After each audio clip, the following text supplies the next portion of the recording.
God, give us the boldness today to stand up tomorrow and forevermore. Because just like the great prophet Elisha said, they are more with us than they are with them. God, give us the vision to see all of those who are with us, and let us stand in unity once again. God, we pray for unity. Unite us as Americans and as a nation. We pray that you would remove all of this division and replace it with a unified vision. God, because we know united we stand, but divided we fall. God, we pray over our great nation. Put a hedge of protection about it. God, protect our great president, the greatest president of all time. Put a hedge of protection about him. Let him lead our great nation, God, with great strength, but in great humility. God, in wisdom, but in great love. God, with justice, but in mercy. Give our president the strength and the courage of 10 men. And God, give him the wisdom of Solomon. Oh God Almighty, we are still a nation under God who trusts in you still, God. Your word says, blessed is the nation whose God is the Lord. And we thank you.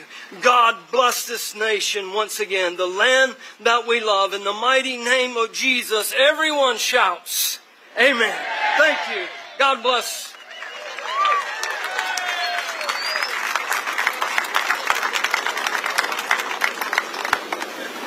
Ladies and gentlemen, please welcome to the stage former National Director of the American Legion, David Rabine, to lead us in the Pledge of Allegiance.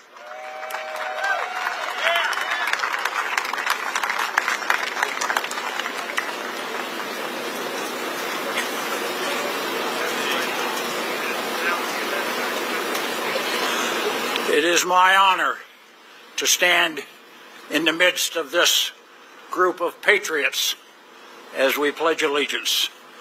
Please uncover. Fix your gaze on one of the many flags that fly in front of us today and join me in pledging allegiance to that flag. I pledge allegiance to the flag of the United States of America and to the republic for which it stands, one nation under God, indivisible, with liberty and justice for all. Thank you.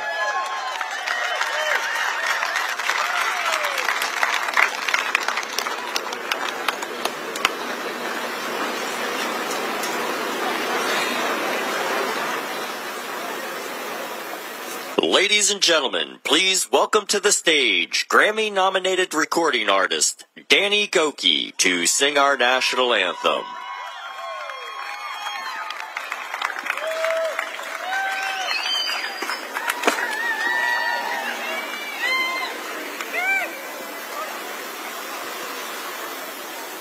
Can you help me sing this song? Oh, say, can you see by the dawn's early light what so proudly we hailed at the twilight's last gleaming, whose broad stripes and bright stars through the perilous fights o'er the ramparts we watched were so gallantly streaming, and the rockets red glare, the bombs bursting in air, gave proof through the night that our flag was still there. Oh, say does that star-spangled banner yet wave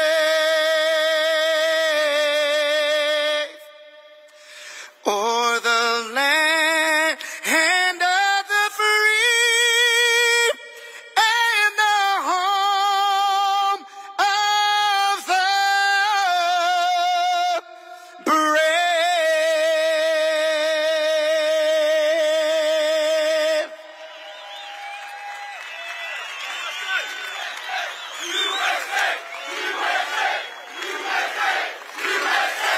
USA.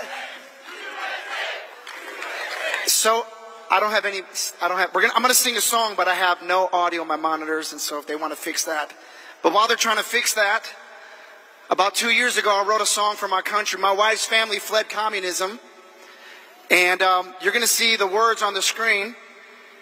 But I know what it takes. It takes belief in our country to see our country come back to life and see the things that our forefathers talked about. So is it okay if I share this song? It's called My America. Let's see if the audio works this time. But look at the screens and you can see the words, and hopefully it touches your heart and reminds you how great our country really is.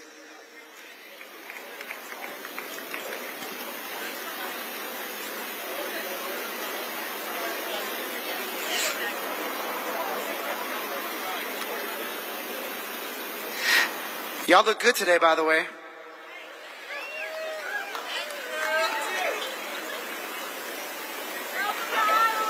Thank you. I like Iowa. I'm going to tell you. Yes, sir. It's plugged in. All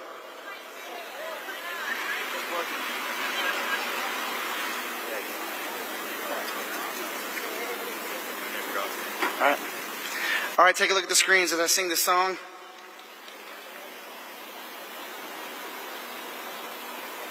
Still nothing.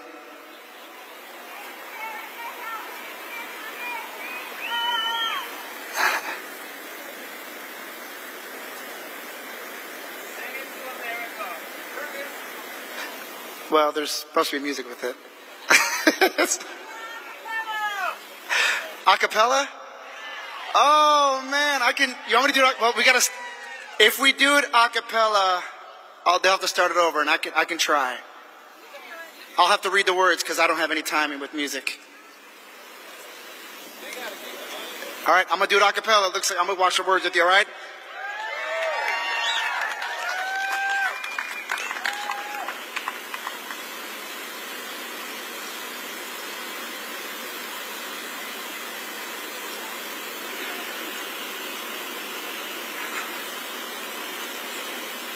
I can tell they're working on it. Give a round of applause to the AV team and as they're trying to work this out.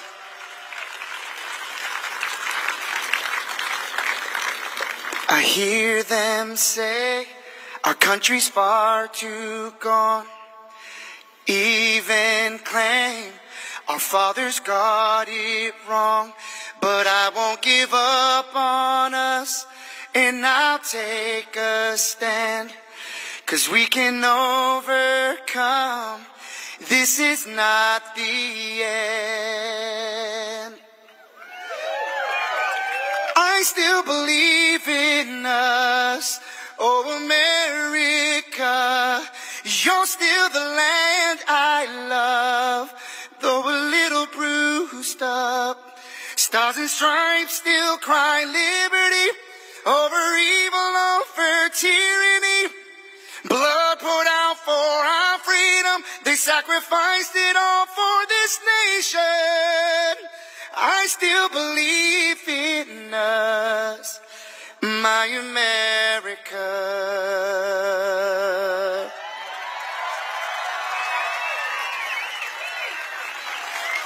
Our history is full of bravery. Heroes fought for our equality. Now is the time to make peace and forgive our faults. Because united we stand, or divided we will fall. I still believe in us, oh America. You're still the land I love, though a little bruised up. Stars and stripes still cry liberty over evil, over tyranny. Blood poured out for our freedom. They sacrificed it all for this nation. I still believe in us. America,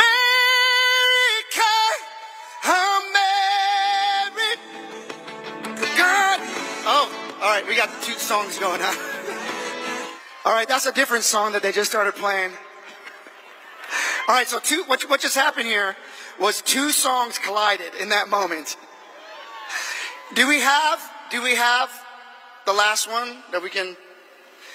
You guys, I'm so sorry about this. It's actually a really good song, at least I think. I wrote it.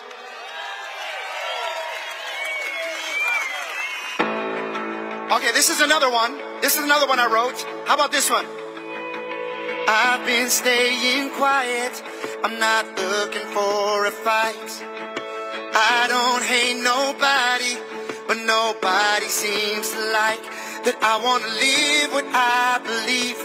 I want to keep my right to speak for my family, for my faith, to anyone who feels the same.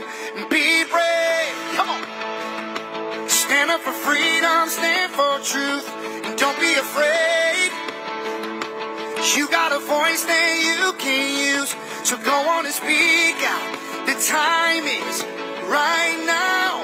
If you want to keep that flame of liberty ablaze, stand up and be brave.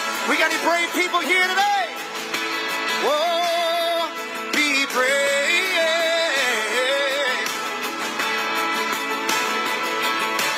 We're the generation that has to make a choice. Will we push against this evil? Will we watch while it destroys what so many died to give us, this great country that we live in? There's a heavy price for freedom, and this is how we keep it. Be brave. Come on. Stand up for freedom, stand for truth, and don't be afraid. You got a voice that you can use, so go on and speak out. The time is right now.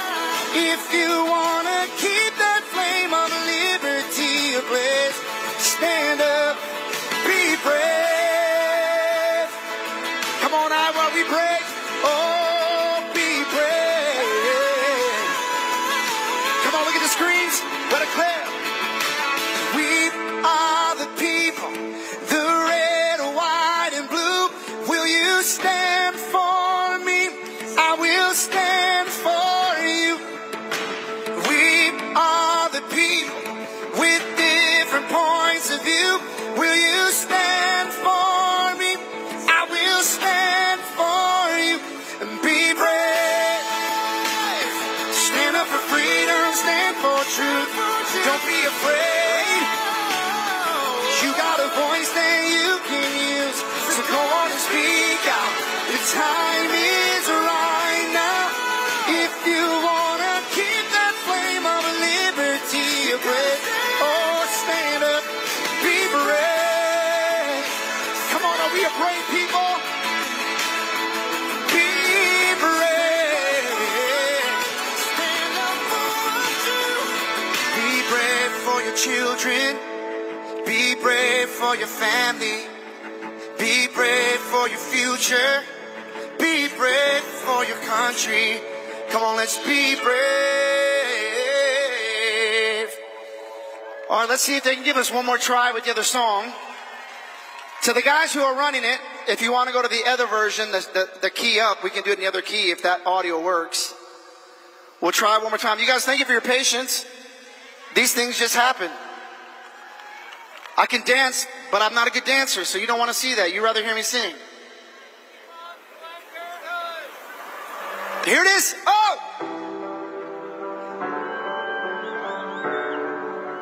I still believe in our great country. Can I get my microphone up on my ears, please? I hear them say our country's far too gone. Even claim our fathers got it wrong. But I won't give up on us, and I'll take a stand, 'cause we can overcome. This is not the end. I still believe in us, oh America. You're still the land I love, though a little bruised up. Stars and stripes still cry liberty over evil.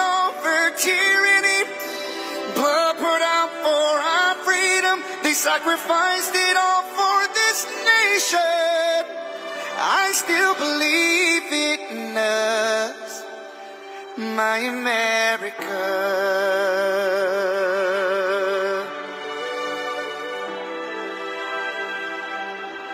Our history is full of bravery. Heroes fought for our equality. Now is the time to make peace and forgive our faults. Because united we stand, or divided we will fall. I still believe in us, my America. You're still the land I love, though a little bruised up. Stars and stripes still cry liberty over evil, over tyranny.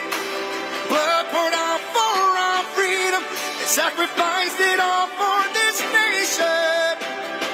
I still believe in us. America, America, God shed His grace on thee and crown thy good with blood. From sea to shining sea,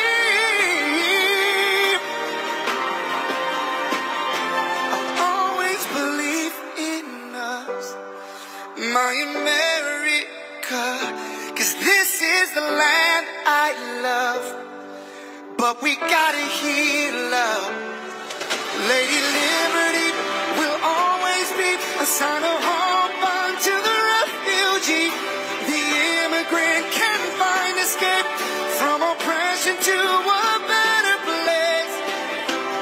I still believe in us, I still believe in us, I still believe in us. My America,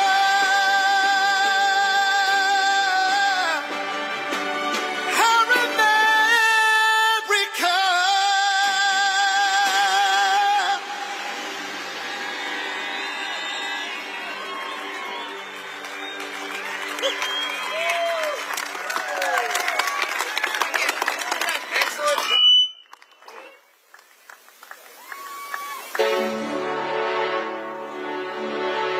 The pride to serve my country knows that I'm doing it not for myself.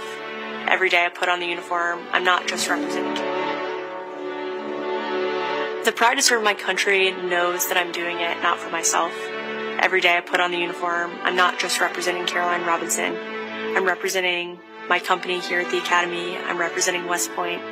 I'm representing the United States Army, and ultimately, I'm representing the United States of America. I really came to West Point because belief in the American dream and giving back to our country. You're a part of something that is much bigger than yourself. You're a part of a tradition of excellence and a legacy that's connected not only to the Academy, but to the American Army. I'm surrounded by people who want to make themselves better and serve our country. Excellence is their baseline, and that to me is what it means to be a West Point cadet. From the earliest days of our nation, this supreme tradition of American military service has been passed down from soldier to soldier and generation to generation, and it's a beautiful thing to watch. My brother preceded me here, and originally I didn't really know what West Point was until he came. But when I saw the mission that they were committed to, of upholding the principles of American democracy and protecting the Constitution, I knew it was somewhere I had to be. Every time that we lived outside of the United States, I always developed this sense of gratitude and pride of being an American, and I wanted to give back to my country what it gave to me. And it wasn't until I zipped up the blouse and I put the belt on for the first time that I realized that I was going to be serving my country, and it felt right. West Point was the place that I needed to be, and more importantly, the Army was where I wanted to be. I just looked to the left and right over basic training and realized that we all had the same American patch on our shoulders, that we're all fighting for the same thing. I mean, there is no better feeling in the world knowing that every single person around you is committed and willing to die for that mission. You came for excellence, you came for duty, you came to serve your country, and you came to show yourselves that you are among the smartest, toughest, strongest, most lethal warriors ever to walk on this planet. What excites me the most about my future in the Army is the opportunity that I'm going to have to give back to the American soldiers that I'm going to be leading.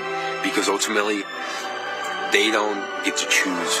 And to me, it's that burden of responsibility to be the best leader. And as a young officer, that's going to be exactly what I get to do. I was the cadet basic training first detail for the first 3 weeks. And I got to see the new cadets come in from their families' homes and being in process on their very first day and watching them grow so quickly. I would do all the formations, and I looked out at these 1,000 new cadets, people who just come out of high school. They were completely different people. I don't think there's another institution in the country like West Point where the student body is so committed to furthering the mission of America and ensuring our democracy and freedom for generations to come. I'm really surrounded by the best of the best, and that's when I realized this is a place that I absolutely want to be. West Point itself is an amazing institution, but it only provides opportunities. The people here have to choose to take those opportunities and grow and lead and serve. And the people here want to do that. And I'm proud to be a part of that, and I would tell any high schooler who is considering it, you won't regret it.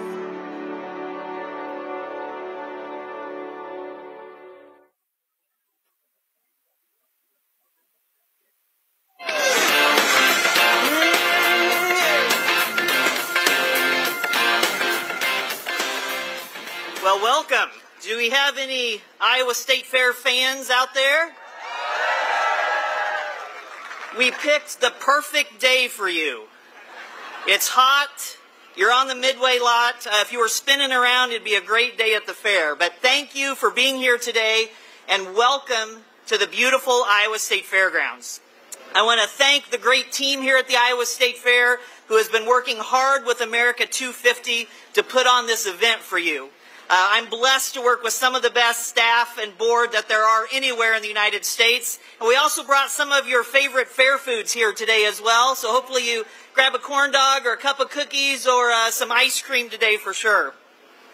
When our nation was less than 100 years old and the state of Iowa was less than 10 years old, a dedicated group of Iowans decided that we should have a state fair. And in 1854, they did just that, held the very first Iowa State Fair. That very first Iowa State Fair was meant to be a celebration, a place where neighbors could gather, a place where blue ribbons could be won, a place where new technology could be viewed, a place where families could be entertained, and a place where agriculture, our state's #1 industry, could be honored. And 171 years later, the Iowa State Fair is still here, and we are still celebrating as big as we ever have, despite all of the changes in our world since that first fair. The fair is a platform for all that is good about our state and our nation. It's a place where youth learn, a place where families safely gather, and a place where our state and our great nation is celebrated every single year. But the Iowa State Fair is not unique. In fact, across our great country, there are more than 2,000 state, county, and regional fairs that attract millions of visitors and generate billions of dollars in economic impact. But our fairs are more than economic engines. They are even more than annual events that you go to with your family. They are traditions rooted in community and connection. They are patriotic. They are all about America. Quite frankly, fairs represent the very best of our nation, and I think that's why you're here today. You also want the very best for our nation. We at the Iowa State Fair are so humbled that you are here with us when we realize that an event of this magnitude, the event that is going to kick off a year-long celebration of our nation's 250th birthday, featuring remarks by President Trump, that event could have been held anywhere in the United States. But we are blessed to have the opportunity to host it here, and we thank President Trump for that honor. So, If you're looking for something to do August 7th through the 17th, come back and celebrate Fair Sweet Fair with us. I guarantee it'll probably be about as hot, so you're already prepared for that. We would love to have you visit. And if you're not from Iowa, I know you've got a state fair in your state that you should go visit as well. Thank you again for being here tonight for this once-in-a-lifetime event here at the Iowa State Fairgrounds. Stay safe, stay hydrated, enjoy the evening. What a beautiful night to kick off a really big party, a year-long celebration of our great nation. Thank you very much.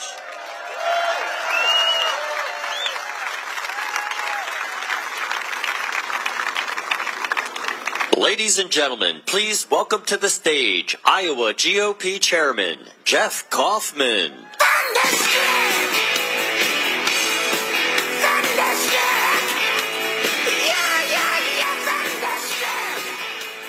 I just had a little bit of a news flash for you. I'm usually known to be pretty bombastic and excitable, so I'm going to try to be calm today, but just in case you haven't heard, America's going to celebrate our 250th, and Donald Trump picked Iowa to start it all. He picked us, folks. Through the years, a lot of presidents have said, I'm the president of the heartland. I'm the president of small town and rural America. Guess what? We've got a man that practices exactly what he preaches in the White House, and he's all ours.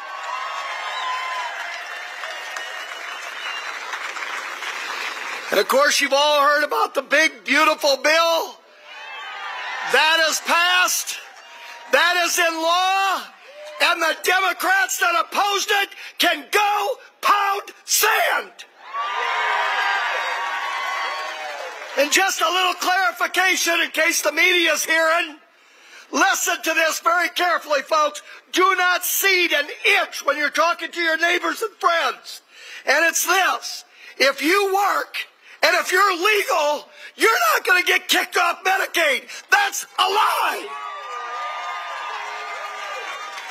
It's a lie from desperate people. So, I want to talk about a few other things today that are also beautiful, besides the big, beautiful bill. How about giving the money, the dollars, the hard-earned resources back to the people? That's beautiful. How about trying to erase trade and tariff deficits that have been around for decades and decades under both Republicans and Democrats? That's also beautiful. How about reducing the temperature so that we don't run into a nuclear holocaust? That's also beautiful. How about protecting every single young woman's right to compete fairly? That's beautiful. And not only is it beautiful, it's the right thing to do. Thank you, Mr. President, and thank you, Governor Reynolds, and thank you to the Iowa legislature. You all met together to make that happen. And one other thing that's beautiful, how about that delegation, that congressional delegation from Iowa? All 6 of them voted yes to the big, beautiful bill. Now let me tell you a couple things that are, well, ugly, not beautiful. How about the left-wing nuts that are infesting our dialogue and our universities? That sure isn't beautiful.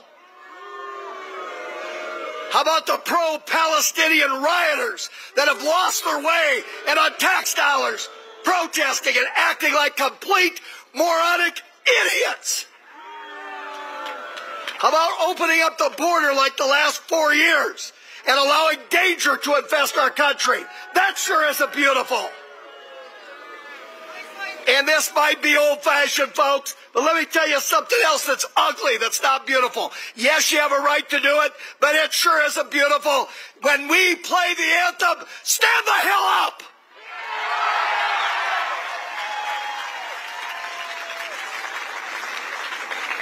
So I just want to end, other than that, I don't have any strong opinions today. I just want to end with a true story. This is going to sound like I made it up, but last night I was on my four-wheeler.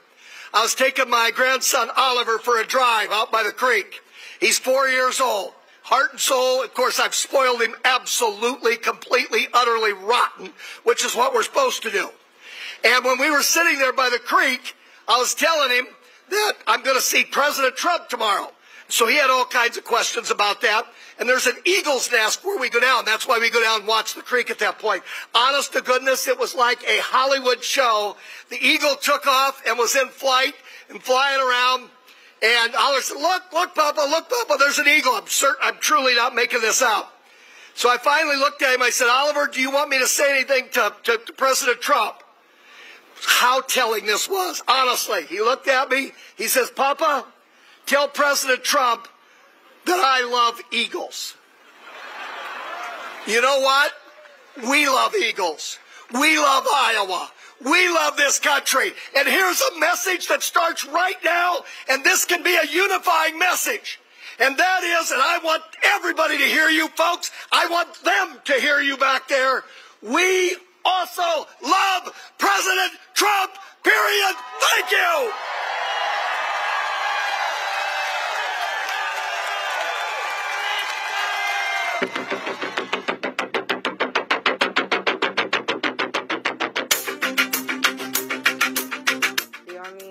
Made me see my potential, and I feel like it's molded me into a better person.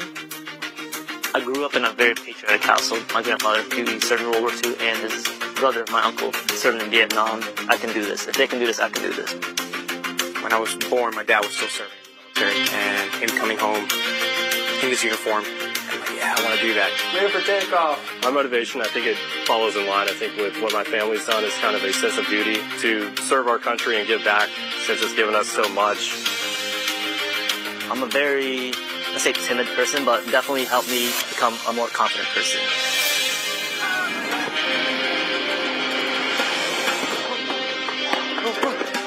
Working with a group and my peers, it really shows how much working with a team can strengthen you. All right, ready to go? Ready to go. I derive a lot of purpose from serving others. I think serving something bigger than myself gets me out of bed every day. Thank you, Carl. That's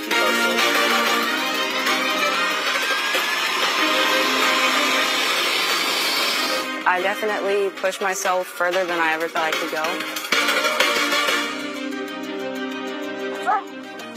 I joined military service because I want to deploy. That's my main goal, is deploy, deploy, deploy. If we get the call, we have to go somewhere, we'll do what needs to be done. That's just the way we operate here.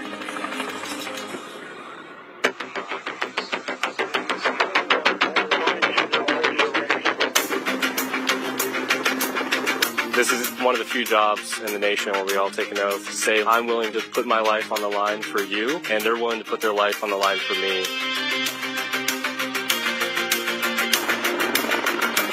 This is what we train for. This is what I want to do. My team leaders and squad leaders, they know exactly what to do. Check equipment, check weapons, check ammo.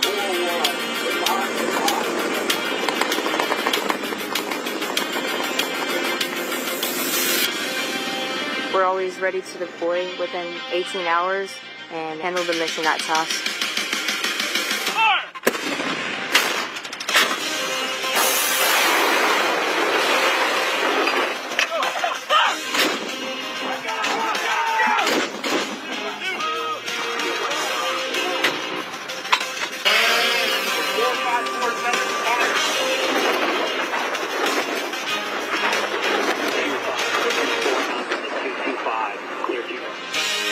We jump so frequently so that our jump masters and the paratroopers are ready to deploy. I'm very passionate about being a jump master. The paratroopers, they see you and, you know, they believe in you. I love to instill that confidence with my passion into those paratroopers. It's a rush. It's great. Drop confirmed for personnel drop.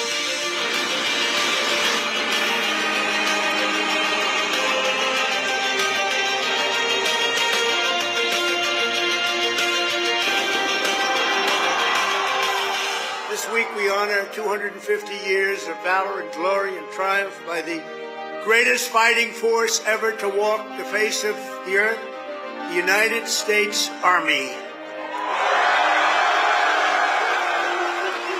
For 2.5 centuries, our soldiers have marched into the raging fires of battle and obliterated America's enemies. I love the Army. It is a great place to set yourself up for success, to prepare yourself for the future.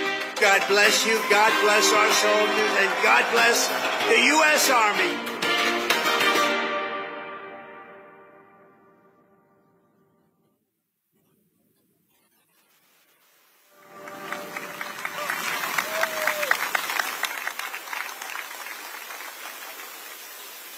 Ladies and gentlemen, please welcome to the stage Senator Joni Ernst. Hey, Uncle Sam, put your name at the top of his list, and the Statue of Liberty started shaking her fist, and the eagle will fly, and it's gonna be hell when you hear Mother Freedom start ringing her bell, and it'll feel like the whole wide world is raining down. That's right! Thank you all. God bless you. Thank you for being here to celebrate the kickoff to America's 250. What do you think? Oh, God bless our men and women in uniform. Thanks so much. I hope you're enjoying these videos. It is a great day to be an American. Thank you, Iowa, so much. And we are just hours from kicking off the year-long celebration leading up to our nation's 250th year as the greatest country on earth. So, folks, join me in thanking President Trump for choosing Iowa to kick it off. Hey, Iowa has always had President Trump's back because he has always had ours. Whether it's protecting Iowa's first in the nation caucus status, championing our farmers, or revitalizing our economy and small businesses, Donald Trump is making Iowa great again. He has taken action to secure our border and keep our communities safe. And under his leadership, border crossings have dropped to a historic low.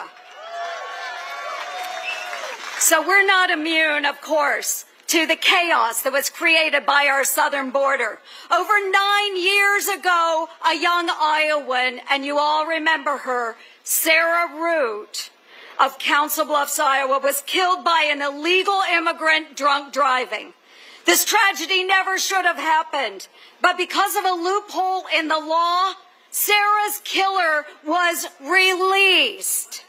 He disappeared. He posted bail and he fled the country. He escaped justice, at least for the past 9 years. After the Biden administration removed him from ICE's most wanted list, we needed a White House that would take action on behalf of American citizens. Yeah, who was it? Donald Trump. So after his inauguration as our 47th president, President Trump wasted no time in getting to work. In fact, he made my Sarah's Law the law of the land at his first official bill signing in 2025, so that this tragedy never happens again. And folks, thanks to President Trump and the tireless efforts of his administration, guess what? Sarah's killer was located and extradited back to the United States in March.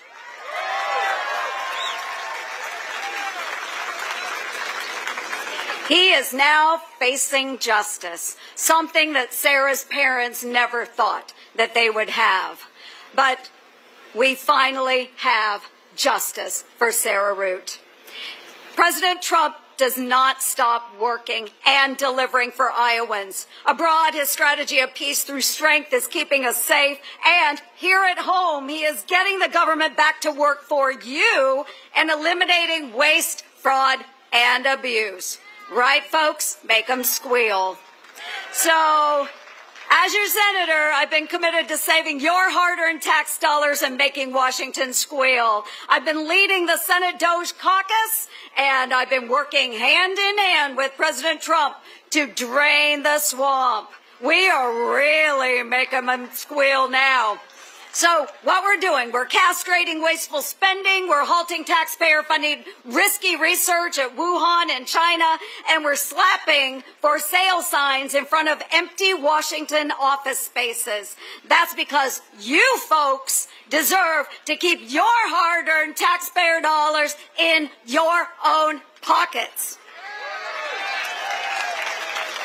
So, no wonder Hawkeye State patriots overwhelmingly voted to send President Trump back to the White House. Your voices in November were heard loud and clear. We want him to continue his mandate because his agenda is getting our country right back on track. And that's why this week the Senate did our job to pass his one big, beautiful bill. So we are lowering taxes, cutting red tape, prioritizing rural America, and growing our economy. And with this bill, we've made his 2017 tax cuts permanent, and again, keeping your hard-earned tax dollars. So we are on the path to unleashing the golden age, not just for America, but for Iowa and every other state. With President Donald J. Trump leading the charge, we're going to accomplish so much more. So God bless you. Thanks to all of you patriots for coming out today to celebrate this kickoff.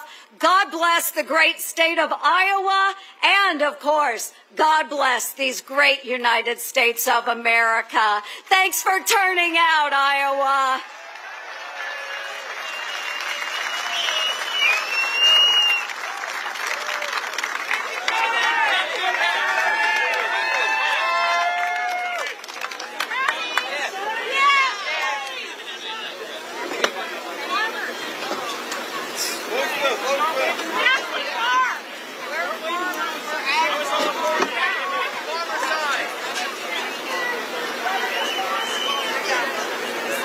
Ladies and gentlemen, please welcome to the stage Senator Chuck Grassley.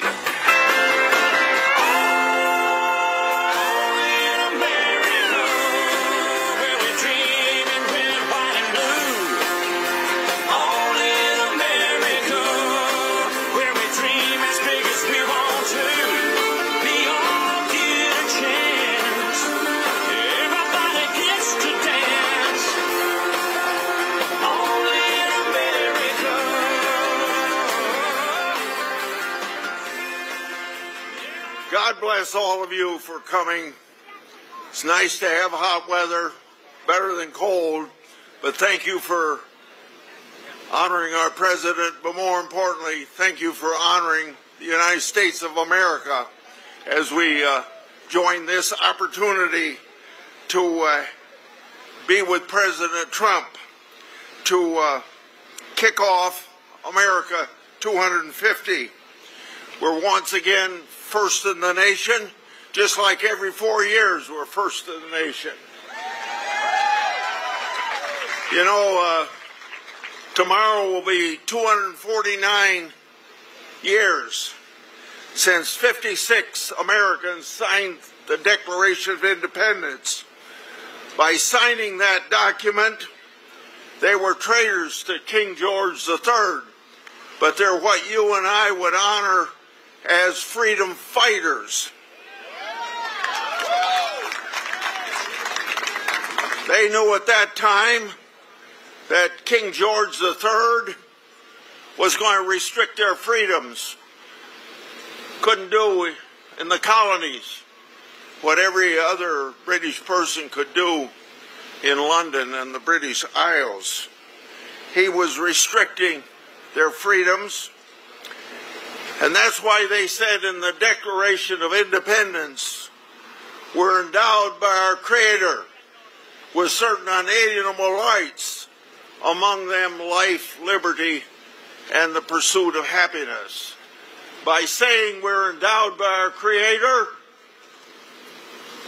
we get our rights and freedoms from God. We don't get them. We don't get them from the government. And we know that 13 years later, they wrote the Constitution. The Constitution doesn't say what our rights are except in the Bill of Rights, but that's just a few of the rights that were guaranteed by God. What it said was that we write this Constitution to protect the American people from their government, and it still serves that purpose. And I hope that we appreciate that in America. You know, people of the left get irritated when we talk about the United States being an exceptional nation.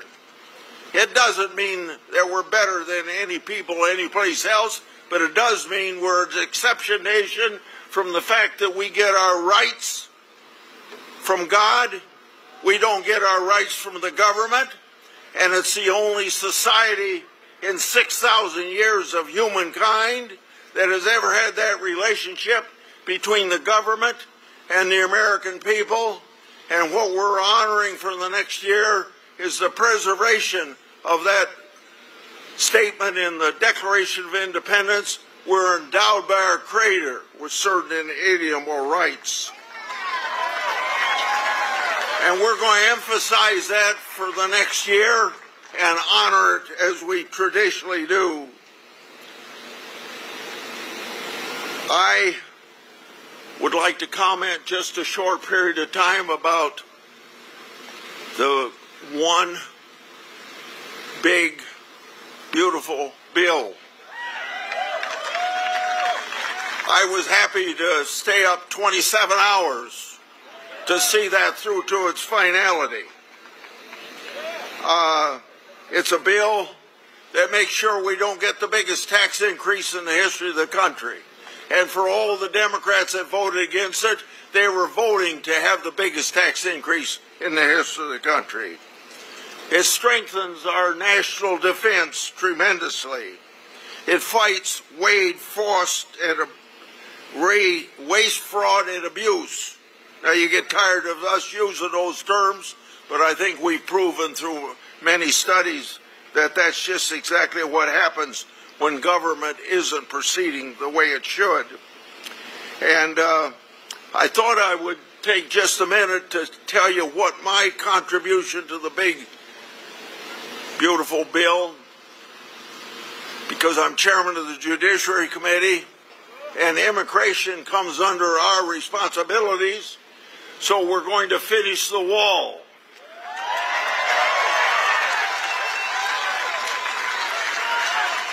We're going to add tremendously to the number of people patrolling that border, but more importantly, the number of people that are going to enforce the immigration laws interior, not just at the border. And then we're going to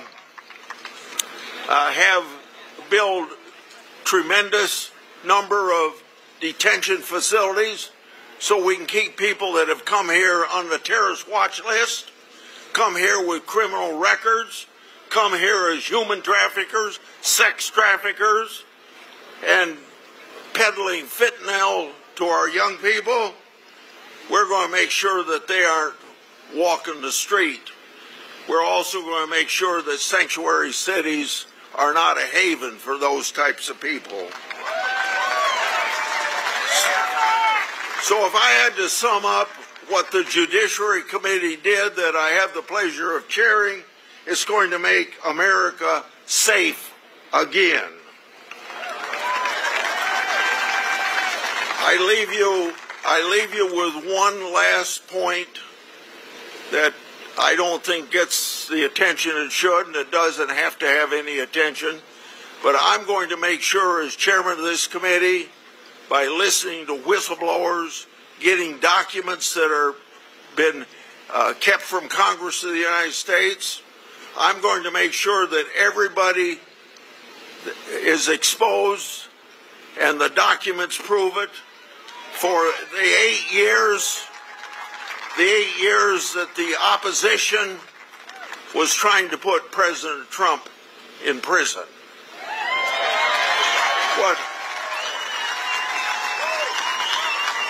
What we're doing, whether we had Republican or Democrat administrations over my years in the United States Congress, this president and his appointees to the Department of Justice and the FBI has given us the first real cooperation that we should have had under both Republican and Democratic presidents before, but it was just obfuscate and cover up and not let the truth out because it's going to be embarrassing. So we're getting some whistleblowers their jobs back. We are releasing documents because I want everybody who had anything to do since President Trump went down that golden elevator in 2015, have been trying to get him out of the presidency, or when he was out of the presidency, getting into prison. We don't have to put up with that in America. President Trump hasn't put it in America, and I want to thank President Trump and his administration for helping me make this stuff more transparent and never see that it happens again. Thank you.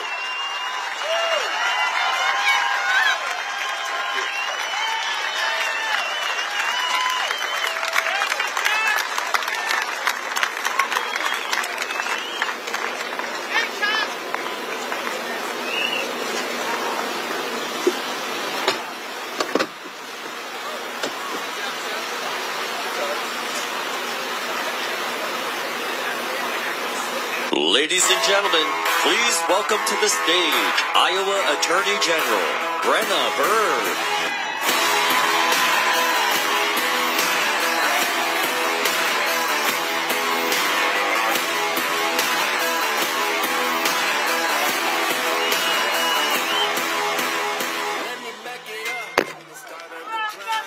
Well, Iowa, are we ready to celebrate or what? You know, isn't it great that President Trump chose Iowa to celebrate America's big, beautiful birthday? And there is no better place than Iowa to kick off America's 250th birthday celebration than our state fair. Iowa, we have always come through for President Trump, haven't we? And today, it's America's state fair. You know, Iowa as a state did not exist back in 1776 when the Declaration of Independence was signed. It was 170 years later that Iowa was admitted to statehood. And President Trump, he could have picked our nation's capital in Washington, D.C. He could have picked Philadelphia at Independence Hall. Thank you, President Trump, for picking Iowa and bringing our celebration to the heart of the heartland.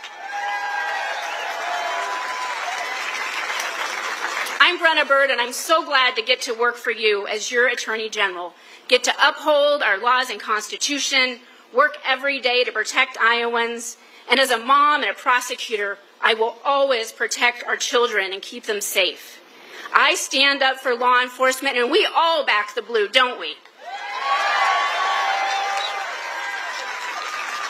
Under the last 2 years of Biden, I was pretty busy defending your constitutional rights from that nonstop assault, whether it was the EPA taking on farmers, or they're taking away our Second Amendment rights, or even what we saw where they were going to force boys to be allowed in girls' bathrooms and sports.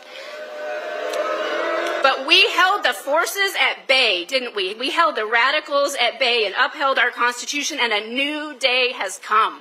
What a difference since January 20th. You know, President Trump, he loves farmers, he protects our rights, he keeps America safe, and he loves our great country. And our great country is about 250 years old, one more year to celebrate. You know, another great president, Abraham Lincoln, He called our Declaration of Independence an apple of gold, our founding principles. That is what America is. And he said that it's an apple of gold and a frame of silver, the Constitution that enshrines our Republican form of government. We hold these truths to be self-evident, that all men are created equal, that they are endowed by their Creator with certain unalienable rights, and that among these are life, liberty, and the pursuit of happiness. That to secure these rights, governments are instituted among men, deriving their just powers from the consent of the governed. That is our Declaration of Independence, and I am proud to be an American.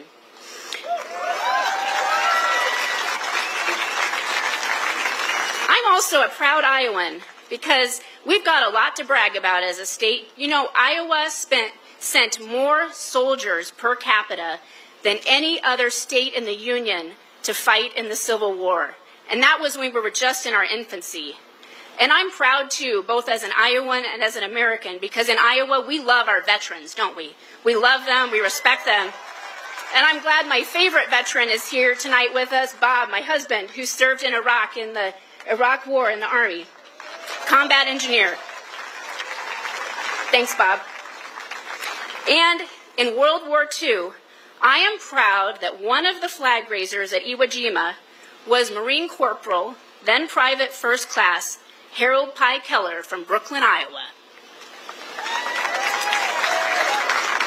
And here in Iowa, I think we just might be the best thing since sliced bread, because the first bread slicing machine, it was invented right here in Iowa in Davenport. The computer was invented at Iowa State, and we are proud of our agriculture here, and we want the whole country to know it. I was born and raised on a farm, and I am proud. Iowa farmers feed and fuel the world. I'm also proud of this one. The first woman ever admitted to practice law, Arabella Mansfield from right here in Iowa. And another good Iowa record. You ready for this one? Get ready. I think we're pretty good at electing presidents, aren't we? President Trump is a Triple Crown winner of Iowa. Last year, he broke records in our caucuses with a massive win. And thanks to you, he is back in the White House. Freedom is not free. We are the land of the free because of the brave. And we are so thankful that we have President Trump, where he has pledged his life, his fortune, and his sacred honor in sacrifice for our country to the principles of freedom, to make America great again. God bless you. God bless our President Trump. And God bless the United States of America.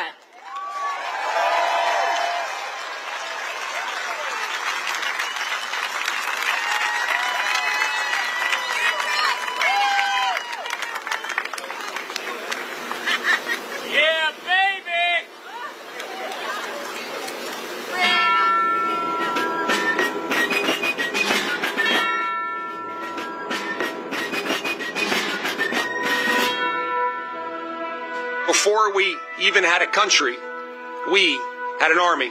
They started as a small, unorganized group of shop owners and farmers, but they fought the most powerful army in the entire world to a standstill in Concord, Lexington, and Bunker Hill. Then our Continental Congress chose George Washington as general of our Continental Army. But it wasn't until 1 year later, on July 4th, 1776, that news arrived of the signing of our Declaration of Independence. Now we had a new army and a new nation. With little gunpowder, no shoes, bloody feet, few cannons, little training, and even less food. Valley Forge started in December. They went into winter camp in December of 1777. Approximately 2,000 Americans died that winter of disease. They lived through hell, but they never ever gave up. Not this army, not this first American army. Finally, Washington and his army arrived here at Yorktown, where they had General Cornwallis and his powerful British army trapped in this city against the sea. All of the preparation that Washington has learned through the course of those 6.5 years meets its full force here at Yorktown, and he employs it brilliantly. Sailing from the Caribbean, the French Navy arrived, and and took on the British fleet. Washington decided to make his move. Our men began digging to get closer and closer to the fort, finally getting within rifle and cannon range. Naturally, George Washington chose to set off our first cannon shot. The British had two small forts in front of the main fort. They were called redoubts 9 and 10. Then, on the moonless night of October 14th, the American and French forces attacked the redoubts. The hand-to-hand combat with bayonets, knives, and fists was bloody, to say the least. But within an hour, we were victorious. And as the sun came up the next day, Cornwallis looked out and realized he was in serious trouble. So he prepared an all-out, desperate counterattack. It didn't work, and the British were forced to surrender. We were supposed to lose to the best army and the largest and most professional navy in the world.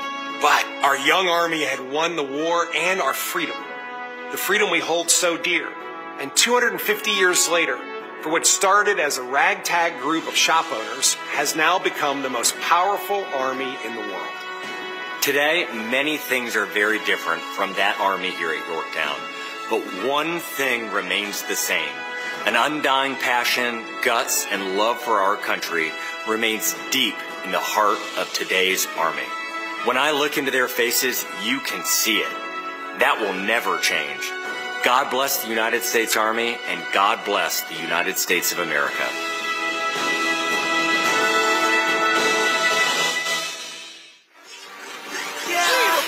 All I do is win, win, win, no matter what. Got money on my mind, I can never get enough. And every time I step up in the building, everybody hands go up. And they stay there, and they say yeah, and they say there. Cause all I do is win, win, win. And if you going in, put your hands in the air, make them stay there.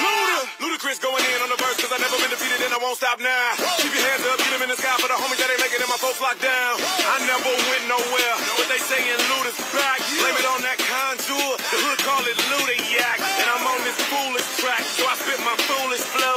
My hands go up and down, like strippers' booties go. My verses still be serving, tight like a million virgins. Last time on a college remix, now I'm on the original version. Can't never count me out, y'all better count me in. Got 20 bank accounts, accountants count me in. Make millions every year, the South champion. Cause all I do, all I do is win, win, win, no matter what. Got money on my mind, I can never get enough. And every time I step up in the building, everybody hands go up. And they stay there, and they say yeah, and they say there. Cause all I do is win, win, win. And if you going in, put your hands in the air, make them stay there. Swerving in my low-low, head on the swivel, you know serving me's a no-no. Clean as a whistle as I pull out in my Rolls Royce. Yellow bone passenger, they see it, they say, oh boy. Tell Kelly, back it up, my call me loco. Down for armed traffic, you know, make me pull out. Ask you what you laughing at, represent that mud life. Dirty money, better get your mud right. We come together holding hands and holler mud life. We all strapping all black, it's like, dang. All we do is win. You riding to what? Cause we riding tonight. Now you riding with me cause you wasn't riding. All I do is win, win, win, no matter what. Got money on my mind, I can never get enough. And every time I step up in the building, everybody hands go up. And they stay there, and they say yeah, and they say there. Cause all I do is win, win, win. And if you going in, put your hands in the air, make them stay there. Heat in the kitchen, hot on the stove, water getting boiled. Being sold, Snoopy in the hookie, system overload. I've been running this rap game since I was 20 years old. I hung with the worst of them, bust till I burst them up, floss them up, toss them up, harder way, close them up. Pardon me, I'm bossing up, brace you up, bless you, bro, don't mess with us. We like the U in the 80s, back to back, set a track, hit the lick, get it back, get the trick, jump the track, want my money back, time and time again, while I'm sipping on this gin. Al Davis said it best, just win, baby, win. All I do is win, win, win, no matter what. Got money on my mind, I can never get enough. And every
Ladies and gentlemen, please welcome to the stage United States Secretary of Agriculture, Brooke Rollins. I love a small town world. I love a country girl. I love a Friday night. Man, I love this life. Sound of an old dirt road rolling through my mind. Man, I love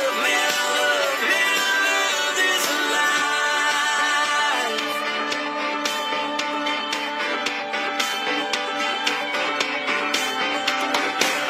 I love that county line bar where they all know my drink. The way she throws her hands up and that cover band plays. I love the taste of her lips when she's been sipping that wine. I still get drunk on her every time. I love a small town world. I love a country girl. I love a Friday night. Man, I love this life. Sound of an old dirt road. Well, hello, Iowa. Who is excited that President Trump is in the air and on his way to the beautiful state of Iowa? Well, listen, y'all, there is no better place to kick off the new era of American greatness than right here, right now, on the Iowa State Fairgrounds. Let's go. Iowa is the backbone of America, and there is a reason for that. It is the small towns, it is the hearts of the people who live here who power our nation. Iowa feeds America. Iowa, you fuel America. And Iowa will always be the beating heart of America. Our American Revolution was fought for many causes, all under the banner of liberty. But central among them was this: the preservation of a people who work the land, who love their families, who take pride in our country and our flag, and place their trust not in the government, but in our Almighty God.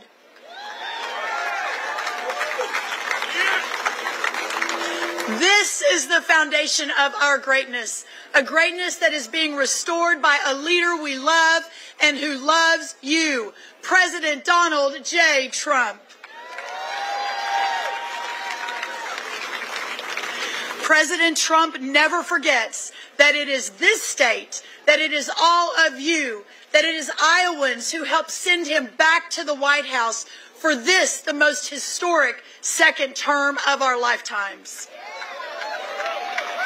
And this is why he fought for Iowa farmers in the one big, beautiful bill, which unleashes economic rural prosperity by providing the largest working and middle-class tax cut in history and saving your family farms from the crippling death tax.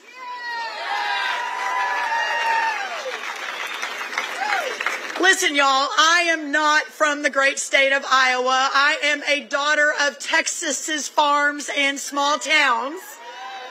Got a few Texans here. I was just a small town FFA kid growing up baling hay and racing barrels in the tiny town of 1200 in Glen Rose, Texas. But it is there where I learned the virtues that run deep through America's heartland. And that American way of life of hard work and self-sufficiency, of grit and of grace, of faith and of family is not some creation that came about by accident. It is the deliberate consequence of the great American founding itself. It is the creation of the founders and the expression of liberty and of freedom. The founders knew that the culture of entrepreneurship, of independence, of self-reliance, of risk, and of community that characterized the farming life and our farmers was indispensable to the new American Republic. No agriculture, no farms meant no liberty. It was simple then, and it is that simple now. Iowa and the whole agriculture way of life is therefore both part of the American experiment and a signal of its true success. The men who sacrificed themselves upon the altar of freedom at Lexington and Concord 250 years ago did so that this nation could exist now. If they could see it, and I believe they do still see it, they would say it was all worth it. That connection with history and purpose is important now more than ever, because we have, for the first time in a generation, a president of the United States who understands it and embodies it.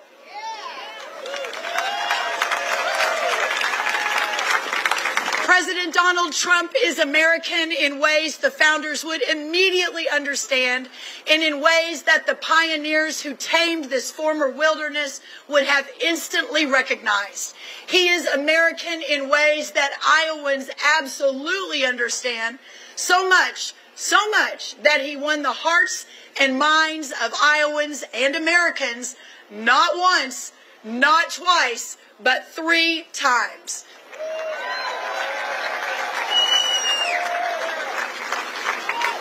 And now that you have brought him back to the White House again, he is delivering on his promises. Inflation, the cost of goods, is down. Our border is secure. Our partners across the world are negotiating again for great trade deals for our farmers and our ranchers. And the world is returning to peace once again. And by the way, did y'all hear that the cost of eggs is a little bit down? President Trump's Americanness expresses itself in his agenda. As his Secretary of Agriculture, I can tell you firsthand that his passion for American farmers, for American ranchers, for our rural America is unmatched. And we have the joy of keeping up with him in that respect. And everyone knows that he is explicit and unashamed in putting America first, in defending American jobs, in defending the American border, in defending the American heartland, in defending the American farmer, and in defending the American dream.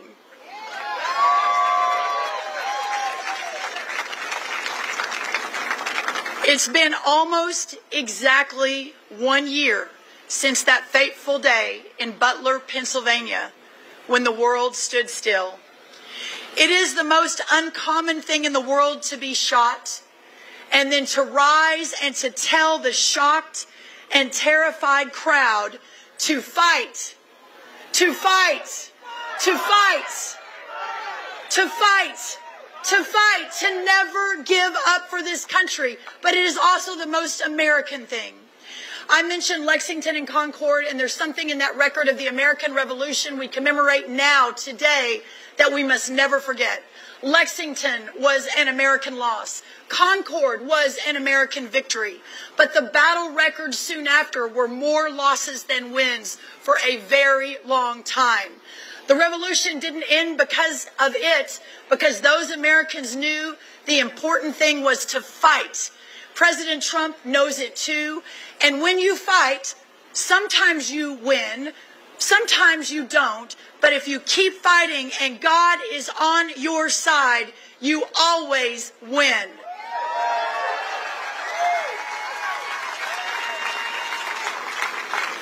Tomorrow is the anniversary of our formal independence, the final 4th of July before the grand celebration of America's 250th anniversary, just 1 year from tomorrow. It's worth the celebration, but never forget that for independence to be declared, The people themselves had to embrace liberty and had to see themselves as masters of the new continent. John Adams said the revolution was not won on the battlefield alone. It was also won in the hearts and the minds of our people. And it is those hearts and minds to which this president fights and appeals, and which this great state of Iowa and our farmers and our ranchers embody so well. Your lives, your homes, your families, your faith is the true testament to American independence. Independence, after all, is not a one-time act. It must be won again. It must be won again and again, and it must be won again. And every generation proving itself deserving of the heritage that it receives. Y'all, we will have a celebration worthy of the anniversary across this entire next year.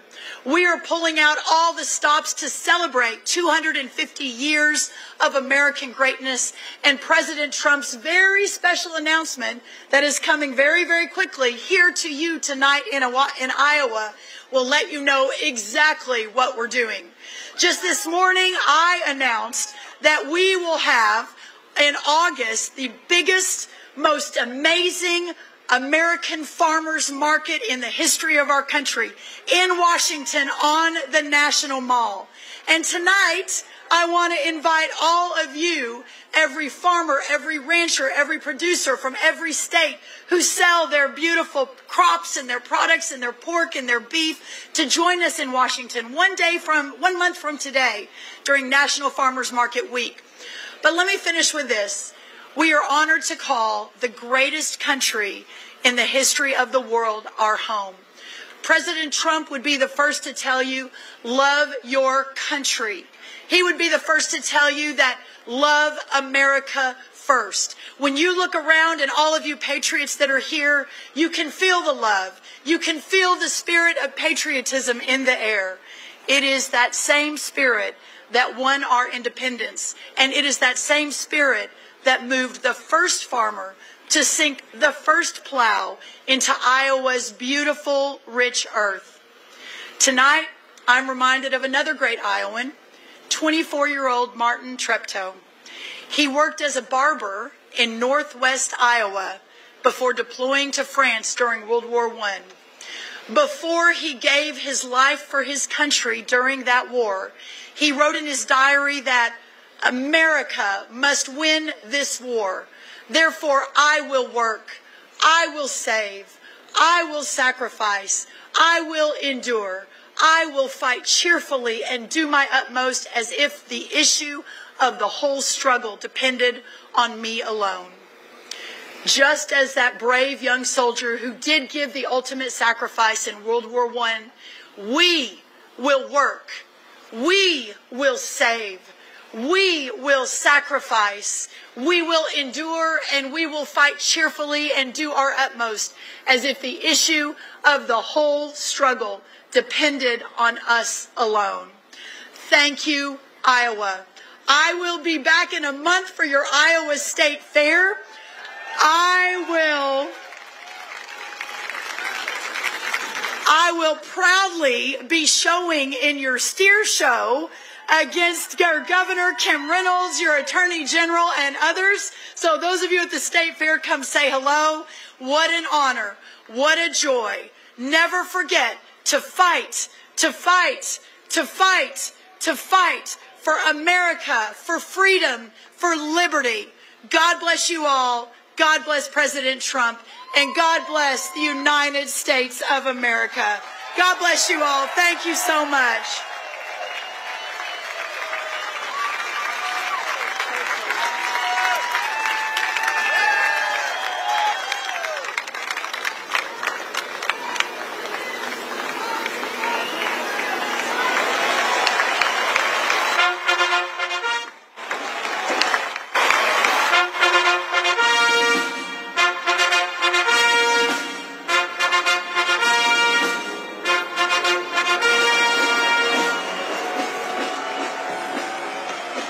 Today we commemorate an event that did not just change American history, but changed the history of the entire world with the creation of America's Army on June 14th, 1775. Liberty got its shield, and freedom got its sword.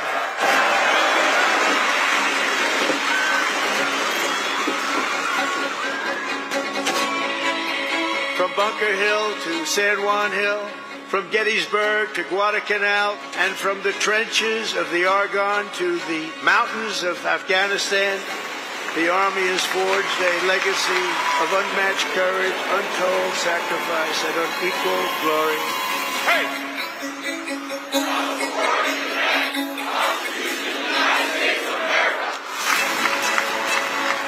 Their motto is victory or death. Over the past 2.5 centuries, our warriors have shown unrivaled valor. Down through history, we've been blessed beyond words by this valiant legion of Army warriors and patriots, heroes and legends. Thanks to their extraordinary service and devotion, 250 years later, America stands tall, America stands proud, and America stands free.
check, check, check. 1, 2, 2. 1, 2. 1, 2, 2. Check. There you go. It's coming closer. The flames are now licking my body. Won't you help me? I feel like I'm slipping away. It's hard to breathe. My chest is heaving. Lord have mercy. I'm burning a hole where I lay. Yeah.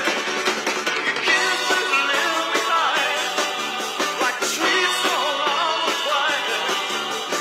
Light up on the sky. Burning love. Burning love. Burning love. I'm just a hunk of burning love. Just a hunk of burning love. Hunk of burning love. Just a hunk of burning love. Hunk of burning love. Just a hunk of burning love.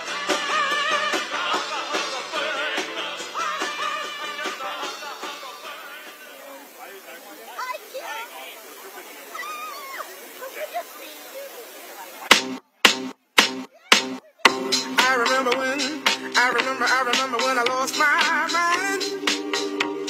There was something so pleasant about that place. Even your emotions have an echo in so much space. And when you're out there without care, yeah, I was out of touch. But it wasn't because I didn't know enough. I just knew too much. Does that make me crazy? Does that make me crazy? Does that make me crazy? Possibly.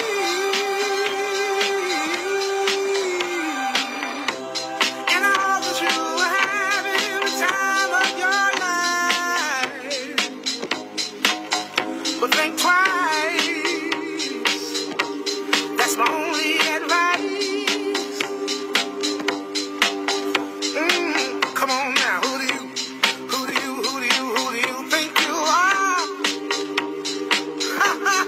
Bless your soul. You really think you're in control? Well, I think you're crazy. I think you're crazy. I think you're crazy,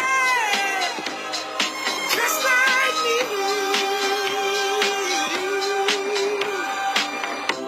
My heroes had the heart to lose their lives. I wanna live,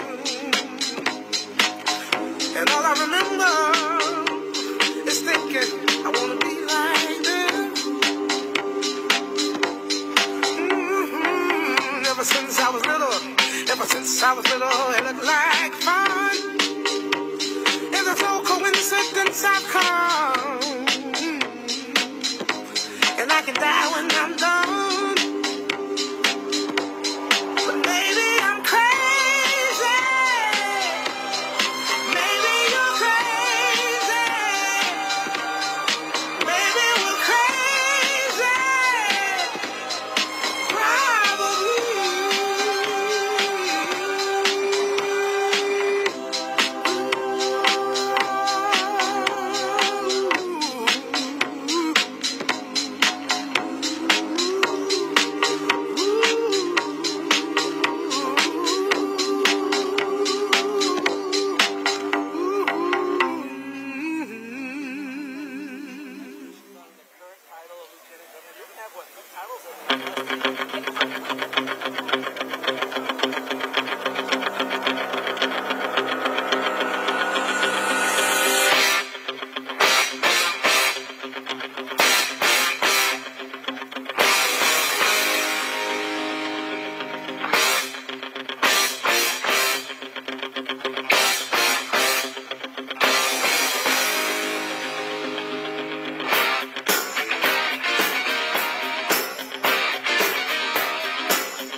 radio blast and goes cruising just as fast as she can now.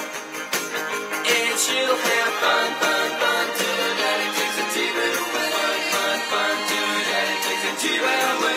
Speed standard cause she walks, looks and drives like an ace. Walk like an ace now, you walk like an ace. She makes the Indy 500 look like a Roman chariot race. Like an ace now, you look like an ace. A lot of guys try to catch her, but she leads them on a wild goose chase. Like an ace now, you drive like an ace. She'll have fun, fun, fun till her daddy takes a T-bit away. Fun, fun till her daddy takes a T-bit away.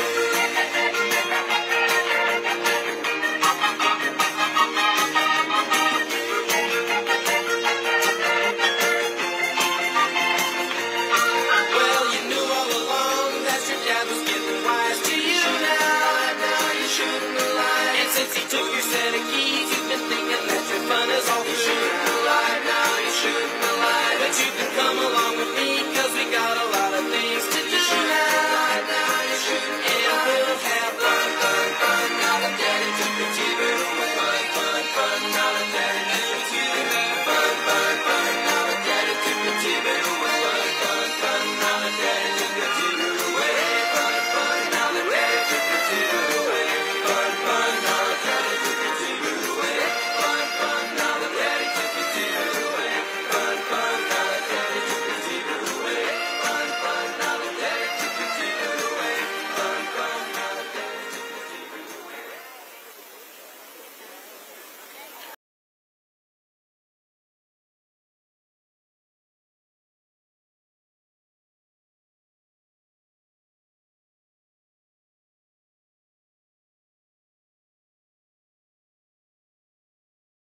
there are stars above you.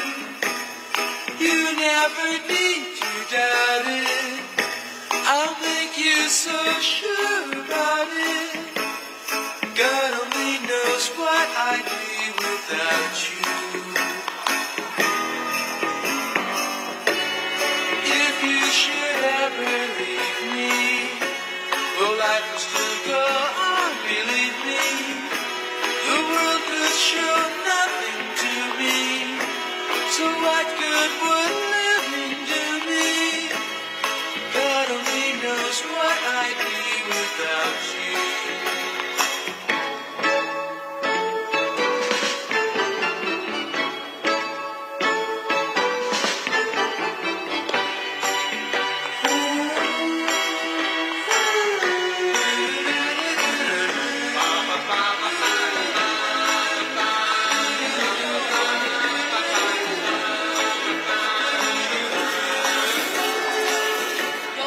God only knows what I'd be without you.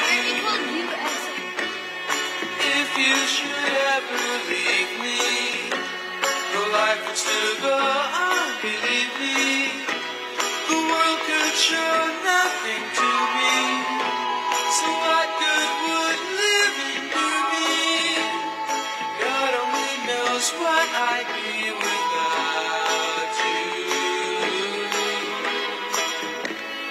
God only knows what I'd be without. God only knows what I'd be without.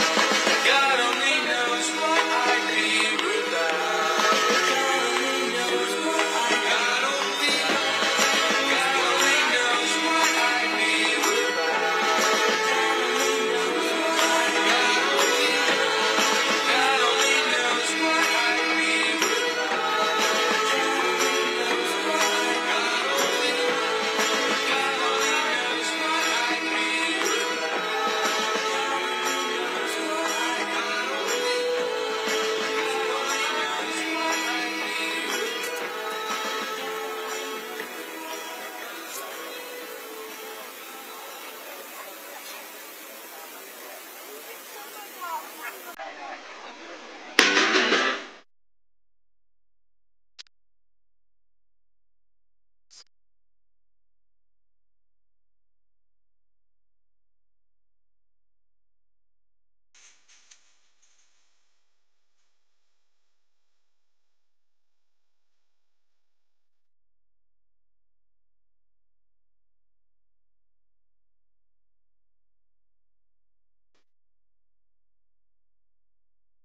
This is a man's world.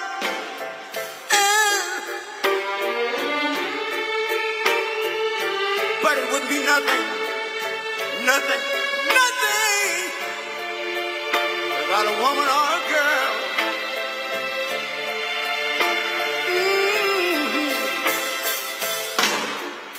You see, man made the car to take us over the road. Man made the train,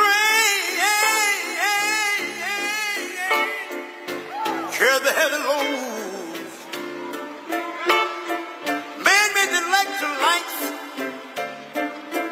to take us out of the dark. And man made the boat over water. Like my Bible said, Noah made the ark. This is a man's world. Ow! But it wouldn't be nothing about a woman or a girl.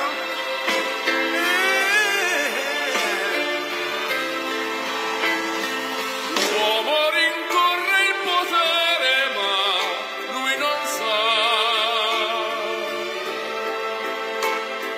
che il grande inizia ad essere come si vorrà.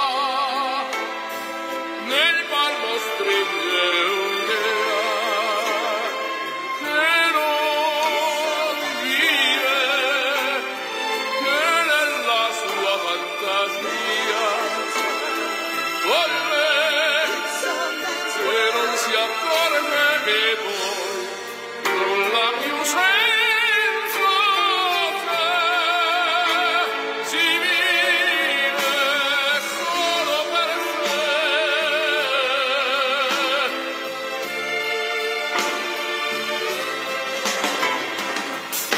Man thinks about a little bit of baby girls and a baby boy.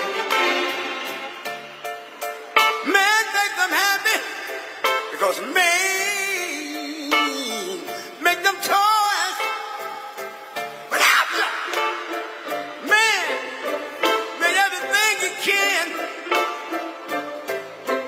Man made lira, pesos, dollars, rubles, buy from every good woman.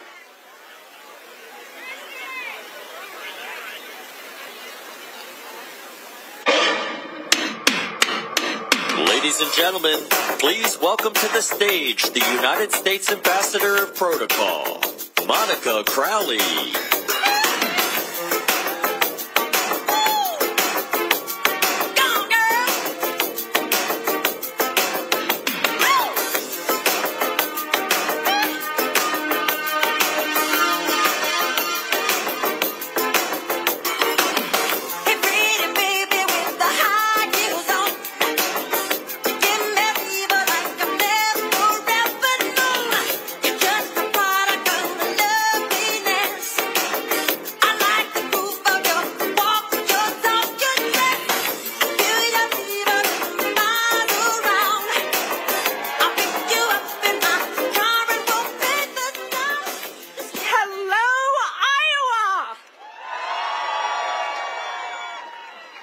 It is such an honor to be back in our heartland as the Trump administration's representative for America 250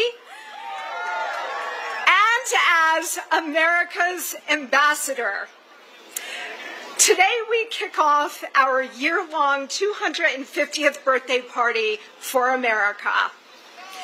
This majestic celebration is about our exceptional history and the start of a new era of American greatness.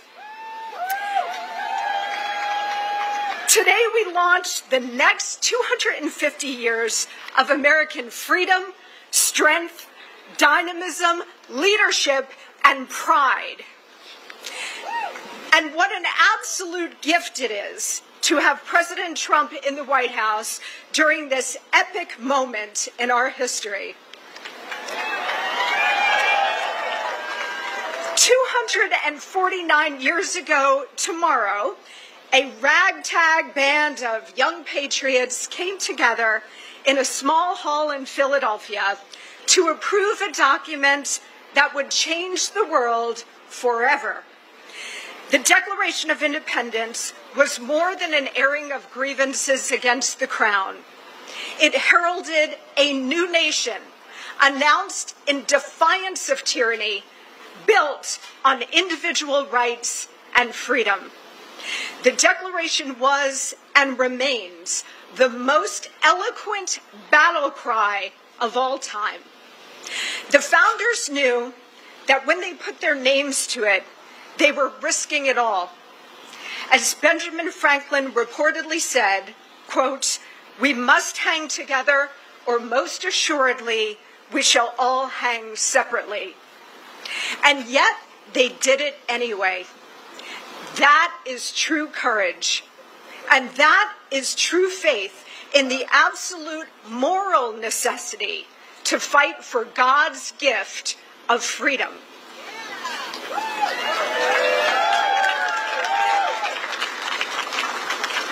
The hand of God was upon our founding fathers and upon our new upstart country.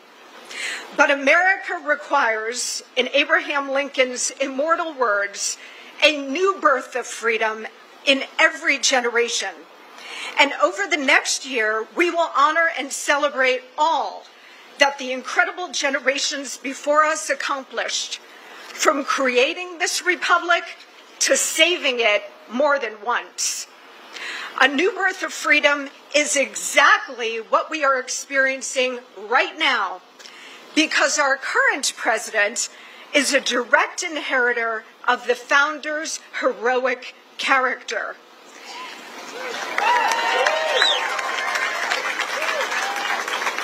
A profoundly brave man, driven by the noble fight for American freedom, guided by the hand of God. From Washington, Adams, Jefferson, and Hamilton to Trump, the through lines of history are clear. President Trump is the heir to those greats who 250 years ago risked their lives, their fortunes, and their sacred honor for America. We are now in a moment in our history when, thanks to President Trump, we are turning the tide again, just as the revolutionary generation did.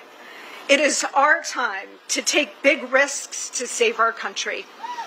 And it is our duty to honor our past generations and their staggering sacrifices, for which we owe them a huge debt of gratitude. We are the natural successors to the Revolutionary War generation, fiercely independent, ruggedly individualist, faithful to God and country, with a white-hot love of liberty and the unique, enduring American spirit. It's been said, and I've studied history, so I know this argument well, it's been said that great civilizations tend not to last more than about 250 years. We have made it to year 249 with our big 250 coming up next year. This is an inflection point for the United States. We really do stand at a crossroads in history. As a nation, we could continue to slide into steady decline, or we could choose a restoration of American vigor, patriotism, and purpose.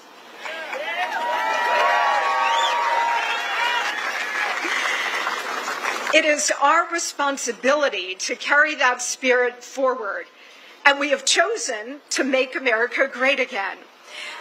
But as our forefathers discovered, that mission requires forever vigilance. President Trump is rekindling our founder spirit and reclaiming the American Republic for the American people.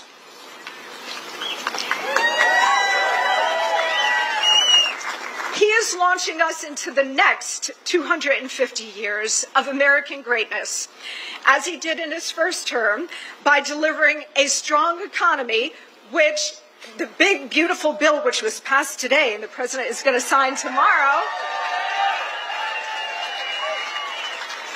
That is going to add rocket fuel to an already strong Trump economy. President Trump had to bring the economy back not once but twice. First, after 8 long years of Obama-Biden, and then after the COVID pandemic, when we reopened the country. And guess what? He's going to do it a 3rd time. He is also delivering major trade deals, an enforced border, and record low illegal immigration, a government being rid of waste, fraud, and corruption, and world peace. He is literally delivering peace and prosperity. America first. I don't know what more people expect or want from an American president. He is literally fulfilling the entire job description and so much more. He is fulfilling America's very destiny. This is the new golden age, and with God's help, we will make America even greater over the next 250 years.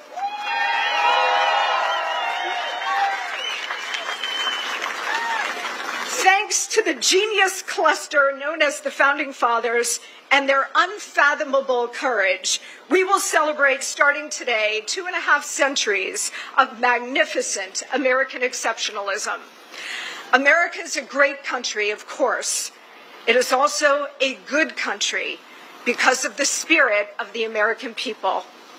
One nation truly under God, a beacon of hope, a citadel of liberty, a light in the darkness. This is why we're all here today. This is why we fight. Or to quote a great man, this is why we fight, fight, fight. Thank you so much. God bless you. God bless President Trump, and may God continue to bless the United States of America.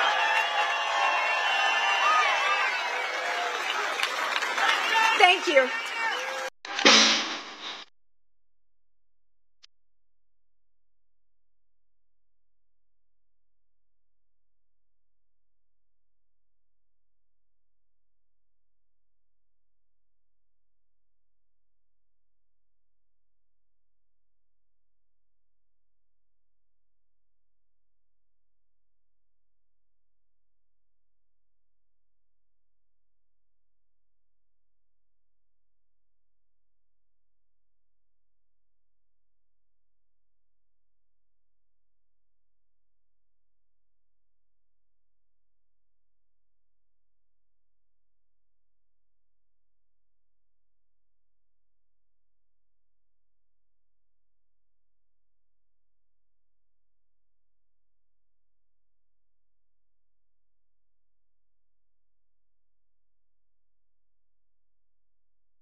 Ladies and gentlemen, Lee Greenwood.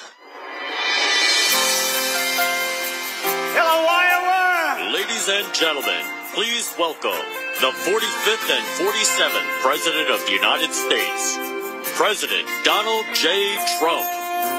Tomorrow all the things were gone I'd worked for all my life, and I had to start again with just my children and my wife. Thank my lucky stars to be living here today, 'cause our flag still stands for freedom and they can't take that away. And I'm proud to be an American, where at least I know I'm free. And I won't forget the men who died, who gave that right to me. And I gladly stand up next to you and defend her still today. 'Cause there ain't no doubt I love this land. God bless the USA. Ladies and gentlemen, our president.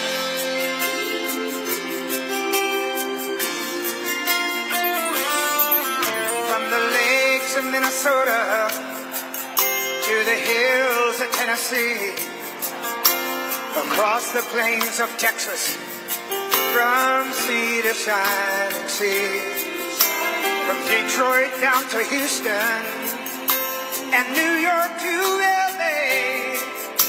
There's pride in every American heart, and it's time we stand and say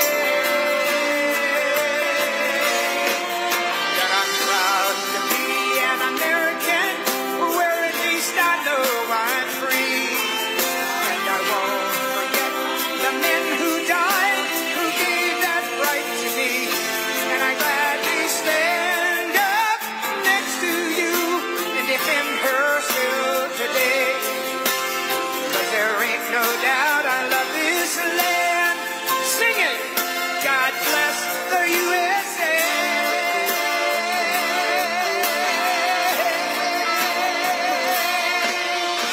And I'm proud to be an American, where at least I know I'm free. And I won't forget the men who died, who gave that right to me. And I gladly stand up next to you and defend her still today. 'Cause there ain't no doubt I love this land. God bless the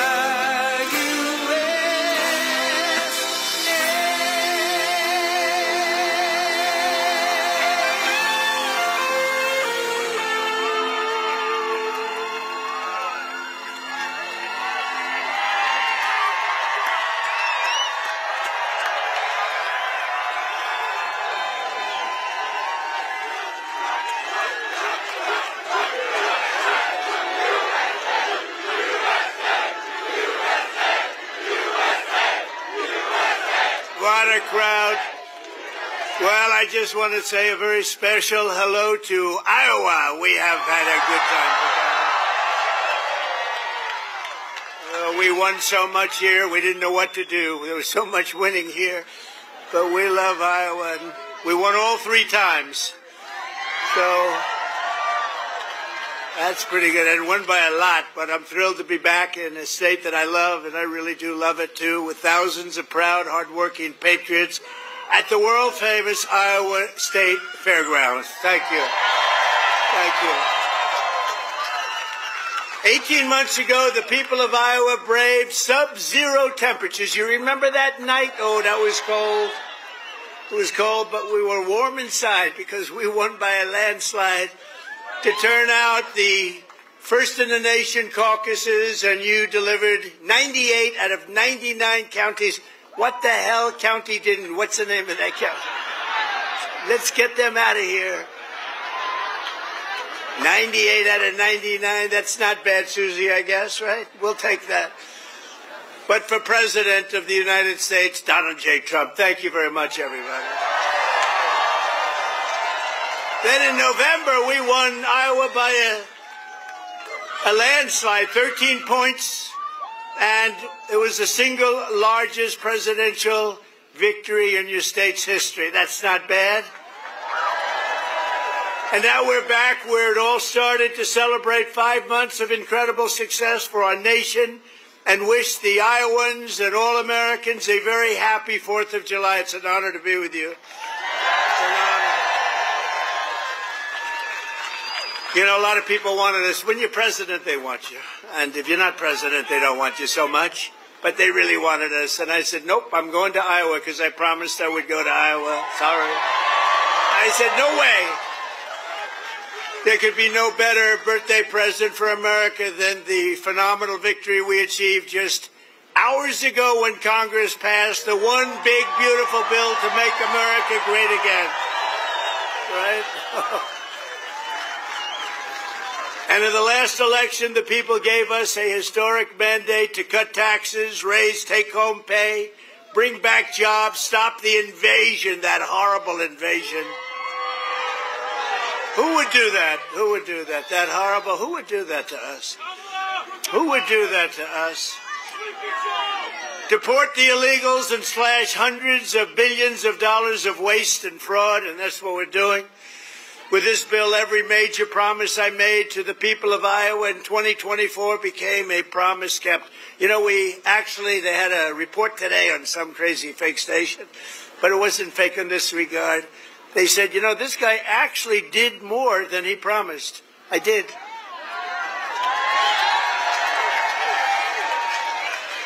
And I have another hat back there. It says, Donald Trump was right about everything. And I said, no. That sounds a little too conceited, but it happens to be true, I must tell you. This bill includes the largest tax cut in American history, the largest spending cut in American history, the largest border security investment in American history, although I must tell you, if you saw last month, they had 0 people coming through our border, 0. I'm not sure that's even possible. You know, I'll take it, but somebody must have got to. The other character had hundreds of thousands of people every time. Sometimes in a day they'd have over 100,000. We had 0, I don't know, for the month. So it must be a little wrong. Maybe they had 2 or 3 or something, but I'll take the 0. And the group that makes up those stats, you know, they're radical left Democrats, so it's probably true. We did a great job on the border. The largest welfare reforms and military upgrades in modern times, that's what we're doing. We rebuilt our military in 2016 in their first term. We rebuilt it. They gave some of it away to Afghanistan on the most embarrassing day in the history of our country. You remember that? We remember that? We don't have days like that. We have days like we just had in Iran. That's the kind of days we have. Complete obliteration. It turned out that was complete obliteration. Think of these guys flying way up in the air on a dark night, no moon, no nothing, and they hit every single target. It's the size of 1/2 a refrigerator door, a little size, 2 by 2. But this is a declaration of independence from a really national decline. We had a national decline. We were a laughing stock all over the world. We had a man as president who shouldn't have been there. You know that. He shouldn't have been there. But we really had independence now over the, if you look at it, the overtaxation where we were being taxed out of our lives. Independence from overregulation. We have independence now from radical left bureaucrats and independence from the largest alien invasion that I think any country has ever seen. We've never had anything like that. These people were fools. They allowed it to happen. You know, we've already cured inflation. Your gas prices are way down. Everything I said is that. But the one thing, it's hard. It's hard. Think of the time we spent on having murderers and gang members and prisoners from all over the world come into our country. We're getting them out fast, but it's a terrible thing what they've done to our country, and I hope you remember it, what they've done to our country, our beautiful country. 11,888 murderers came into our country, and some we've already gotten out, but it's terrible. Many of them more than 50% murdered more than one person. Can you believe it? And they let them come into our beautiful country. Just as I promised, we're making the Trump tax cuts permanent and delivering no tax on tips, no tax on overtime, and no tax on Social Security for our great seniors, right? Front row Joe. We got a lot of front row Joes here. That's very nice. Thank you. Thank you. And we have Mr. Wall. Someday I'm buying that suit, I'm telling you. I like that suit. I'll walk up one day, I'll be dressed like a wall, just like you. I think he's come to about 200 rallies, and that means you like us. And I think he's a very successful guy, too, believe it or not. He's a top accountant. Can you believe this? And he comes to rallies, he likes the rallies. Front row Joes, they're all successful. But this is what they do for entertainment. But now it's not entertainment. We've saved our country. We've got the hottest country anywhere in the world, as said by many, many leaders of other countries. And we will ignite trillions of dollars in economic growth, increase take-home pay for the typical family by more than $10,000 a year. And very importantly for Iowa, this bill rescues over 2 million family farms from the so-called estate tax or the death tax. In other words, before Trump, you were losing farms to the banks. Before Trump, you were losing the farms like nobody's ever seen before. You love your children. You don't feel so well. You pass away. You leave everything to your children, and they have to pay a big estate tax or a death tax, as we call it. And they couldn't do it. They go out and borrow money, and all of a sudden the bank is foreclosing on the farm. Not going to happen. You have no more estate tax. You have no more death tax to pay. Now, that's if you love your children. If you don't love your children, it doesn't matter. Just forget about what I said. It's not going to help you. But if you love them, or if you love somebody that you're leaving it to, think of that. No death tax, no estate tax, no going to the banks and borrowing from, in some cases, a fine banker, and in some cases, Shylocks and bad people. But they took away a lot of family. They destroyed a lot of families. But we did the opposite. So just remember, to me, it's so important. And it was mostly important for places like we're at right now. It's really, I'm so proud of it. At the same time, this bill cuts $1.5 trillion in spending. So wasteful spending is being cut by $1.5 trillion. And I got to tell you, I want to thank Republican congressmen and women, because what they did is incredible last night. And the Senate, the Republican Senate, we got, not with all of the things we did with the tax cuts and rebuilding our military, not one Democrat voted for us. And I think we use it in the campaign that's coming up, the midterms, because we got to beat them. But all of the things that we've given, and they wouldn't vote only because they hate Trump.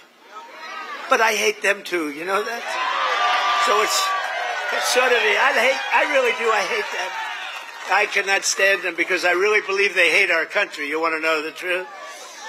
But it kicks illegal aliens off of Medicaid and food stamps and allows us to hire 3,000 new Border Patrol agents and 10,000 new ICE agents, and they are great patriots, the Border Patrol and ICE, to carry out the largest deportation operation in the history of our country. And I don't like saying that. I don't like saying that, but we have a country. We have a country to run, and we have so many people coming in that shouldn't be here. And they did. They came in from prisons, and they came in from drugs and gangs and drug lords, the worst in the world. They came in from mental institutions. They emptied mental institutions into our wonderful country. And I know exactly what's going on in Iowa. You had some horrible crime in Iowa caused by illegal aliens, but we're getting them the hell out of here. We have no choice. And our great, big, beautiful bill, it will build the Golden Dome Missile Defense Shield. We're going to have the best year. And you saw that just the other day where the missiles are being shot down one after another. You know, they called me to tell me they have to take a shot at us. This was Iran, very respectful. That means they respect us. Because we dropped 14 bombs, they said, we'd like to take 14 shots at you. I said, go ahead, I understand. They said, where they'd do it, I said, good. We emptied out the fort. It was a beautiful military base in Qatar who treated us really fantastically well. And they said, sir, 1 o'clock, okay. I said, it's fine. We could make it later. We had nobody but 4 gunners. We had 4, they call them gunners, and they shoot the Patriots. They shoot the missiles up. It's hard to believe. So all of a sudden they said, we're ready. And they were a little nervous about doing it, I want to tell you. Can you imagine? They were nice enough. This is Iran, to call me and tell me that they would like to shoot me at 14 times. So they want to shoot us. And I said, go ahead. And they shot 14 high-grade, very fast missiles. Every single one of them was shot down routinely by these 4 unbelievable gunmen. And they did their job, and that was the end of that. But the big thing was the attack on their nuclear facilities, what those people did. And you know, they're going to be in Washington tomorrow at the White House. We're going to be celebrating. We took not only the pilots, but the people that flew the other planes, but also the mechanics that had these planes going for 37 hours without a stop. You know, we had it was so far away, we had 52 tankers. Think of that, 52, that's loaded up with oil. I wouldn't want to fly one of those suckers over a random. I say, what happens if they're shot at? Well, sir, that's a tough situation. It's not a pretty sight, but they were unbelievable. 52 tankers to load them up. They followed the planes in, and they never had to stop for fuel. They went 37 hours, actually. And how incredible. What equipment. What equipment. And, you know, China, Russia, they were all watching. Everybody was watching. We have the greatest equipment anywhere in the world. We have the greatest people anywhere in the world. And we have the strongest military anywhere in the world. But we're going to fully modernize our air traffic control system and expand school choice and really so much more. By the way, the air traffic control, you probably don't have that problem here. You know, you have planes land like they... But in some congested areas, you saw what happened with the helicopter and the plane and a lot of other things. If we had great equipment, and we should have had, it was all set up to go, and then Biden canceled the order when he came in. But he canceled a lot of orders because he didn't know what the hell he was doing. There's a case would have never happened. Bells would have gone off, whistles would have gone off, everything would have gone off. It would have never happened. Very simply, the one big beautiful bill would deliver the strongest border on earth, the strongest economy on earth, the strongest military on earth, and ensure the United States of America will remain the strongest country anywhere on this beautiful planet of ours. 165 days into the Trump administration, America is on a winning streak like, frankly, nobody's ever seen before in the history of the presidency. I said, they said, you know, sir, you're going to go down as one of the greatest presidents ever. I said, really? No, I said, really? I said, better than Washington? They said, yes, sir. I said, better than Honest Abe Lincoln? They said, yes, sir. I said, I like this guy that said that. That's a smart guy. He's up for a big promotion right now. But just a few months ago, our country was cold as ice. We were laughed at all over the world. We were laughed at. Think of it, a year ago, we were laughed at. We were a bunch of clowns. They were laughing at our president. They were laughing at everything having to do with our country. I was in Saudi Arabia. I was in Qatar. I was in UAE. Great leaders, strong, powerful, very rich leaders too, by the way. But great leaders, very smart people. And they said to me, the king of Saudi Arabia, but the three said the same thing essentially. They said, you know, a year ago, we thought your country was finished. We thought it was dead. Dead. Horrible word. Dead. And they were right. The country was close to death. And he said, and you know what? You've been in there. At that time, it was 4.5 months. It was a couple of months ago. He said, right now, you're in the hottest country anywhere in the world. There's no country in the world. You talked about all over the world. You got the hottest, smartest, sharpest country. And by the way, look at our stock market. We're taking in hundreds of billions of dollars on tariffs with no inflation. And today we just set another record, the highest stock market in history. No inflation. And one of the great economists from the Wharton School of Finance, where I happened to go, he apologized. He says, you know, I think Trump outsmarted us all. And yesterday was the poll, and out of 77 economists, I came in second. I want to find the guy that came at first. Somebody came in first. Can you believe it?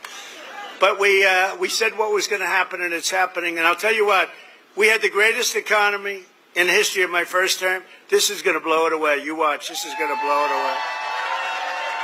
For the first time in years, this 4th of July, the economy is roaring, incomes are soaring, wages are up, prices are down.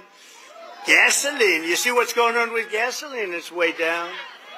See what's going on with eggs? Eggs are way down, eggs. Remember I came in my first week, the fake news, those guys right there, look at all of them. Wow, that's a... Wow. No, a lot of fake. No, but we like them. It just shows you, when you can get every story, 100% of the stories, no matter what you do that's good, they make it as bad as possible, and then you win in a landslide. There's something wrong. But the fake news hit me with eggs. Remember, first week, 4 days, eggs are through the roof. I said, I just got here. What's going on with eggs? Tell me. I didn't hear about it. They're up 5 times higher than they should be. They were going through the roof, but they were blaming me. I said, I just got here. And within 2 months, our great Secretary of Agriculture, who I think is with us tonight, Brooke, where's Brooke? Oh, look at you. Look, she is here. She flew all the way from, she comes from Texas, but I think she likes Iowa maybe even better. Look at her.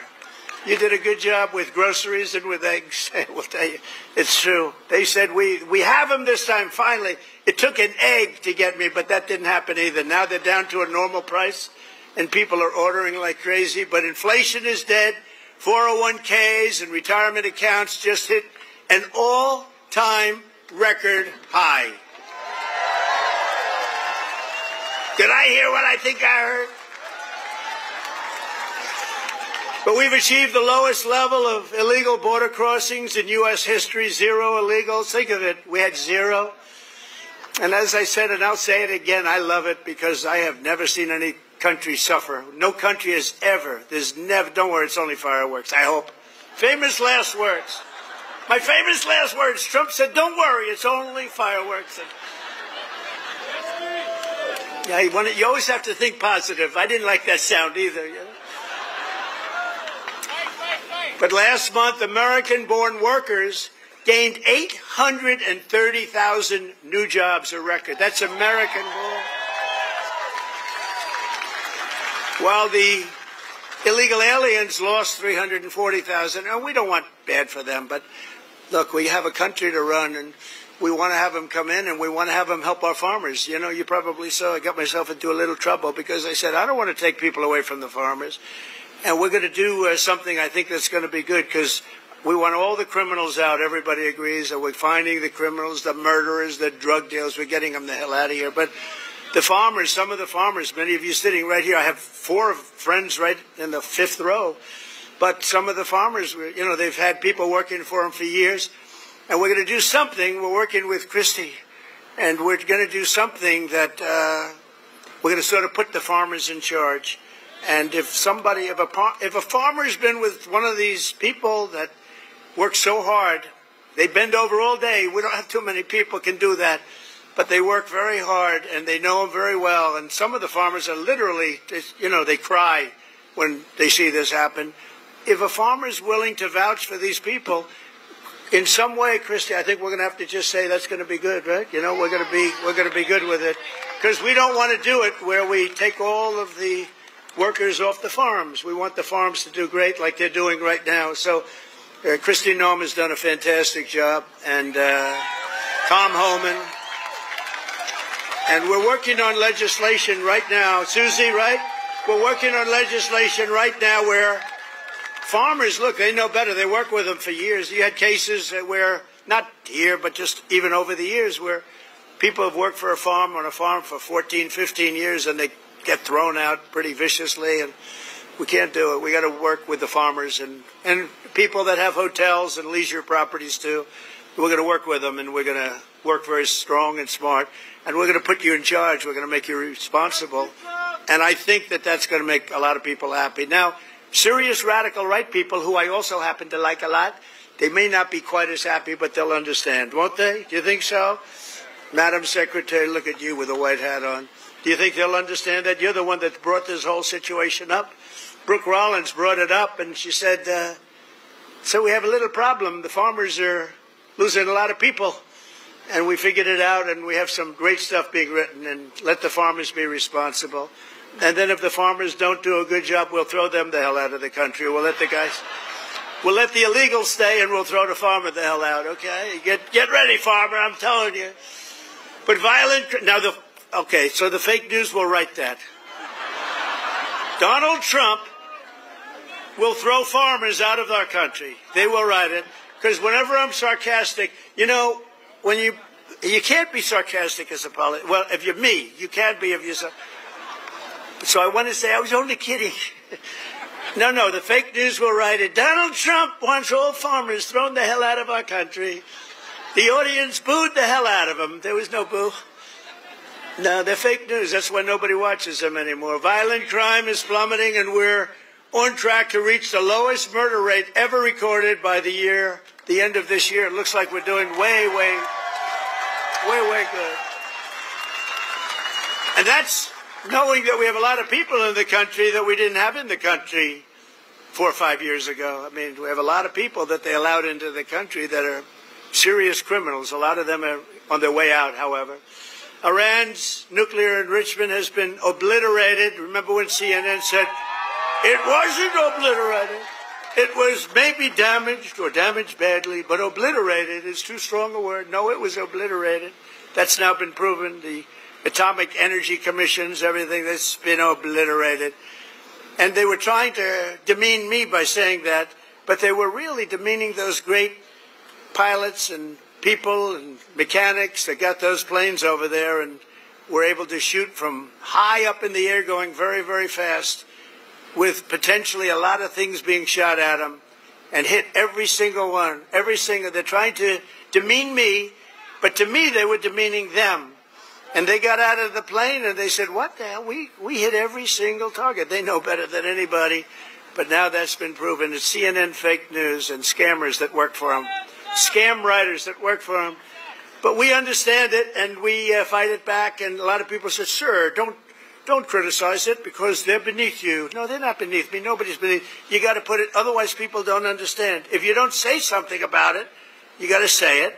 These people did one of the greatest military hits and maneuvers in the history of our country, and I want them to be appreciated for it. So they're coming to the White House tomorrow night, and I'm signing the bill with the Speaker of the House. And by the way, Mike Johnson did a great job. John Thune did a great job. To everybody. This whole 2 weeks has been incredible, hasn't it? You know, when you think of all of the victories. We stopped 5 nations from going to war, and somebody else will get the Nobel Peace Prize for their writing about Donald Trump. A professor at some school that you've never heard of has received the Nobel Prize for his writing about Donald Trump and what Donald Trump did. I'll say, what about me? I don't get it, but that's one of those things. But think of it, we stopped India and Pakistan. We stopped Kosovo and Serbia. They've been fighting for a long time. And a lot of it was trade. I said, you're not going to trade with us if you're going to go to war. And India, Pakistan was big, very big for a different reason. I mean, they have little things called nuclear weapons. You would have had pretty soon a nuclear war. We stopped that. In Africa, you look at what was going on in the Congo with Rwanda. That war was going on for 30 years. 30 years, and we stopped it, and it was vicious. 6 million people killed, and it was a bad one. It was killed and killed badly. Machetes. You know what a machete is? You don't want to know. And we just did a really great job. And then, of course, you cap it off with the hit, the perfect hit in Iran, where they were talking awfully badly. You know, death to America, death to Israel. They were talking awfully badly, and they're not talking badly anymore, to be honest with you. And we might even meet with them and see if they want to meet. They want to meet, and we'll see if we can do something. But they want to meet. I think they want to meet very badly. But our allies have agreed to pay over $1 trillion a year for our defense. You saw what happened in NATO. In fact, we have our ambassador to NATO here. Where's our ambassador? You know that guy? In Iowa, they know him. Big Matt. Matt Whitaker. We have Matt Whitaker from Iowa. I wasn't going to hire him, and then I said, Matt, you come from Iowa, don't you? Yes, sir, I do. Okay, you're hired. Anybody comes from Iowa, I hire. And every branch of the U.S. military is setting records for new enlistments. You know, remember a year ago, it was embarrassing. They couldn't get anybody to go into the military. They couldn't get anybody to go into the police or fire departments. They couldn't get anybody to go into government. And now we just set a record, a new record of enlistments in every single branch of the military and in all police forces. 1 year. 1 year ago, I remember saying to our great First Lady, I said, you know, First Lady, I call her First Lady because it makes me feel good. First Lady, isn't it terrible? I'm saying good night, First Lady, my darling. Because it reminds me that I'm president. That's why. Now, I said, First Lady, it's terrible. Nobody wants to join our military force. And you know, that was very demeaning to the people that are in there, that have been in there for a long time doing a good job. And then all of a sudden, like, we get elected and there's a spirit in the country and we start doing well. We have victory after victory in so many different things, especially economically. We're doing so good. We have hundreds of billions of dollars flowing in from other countries. We have plants being built all over.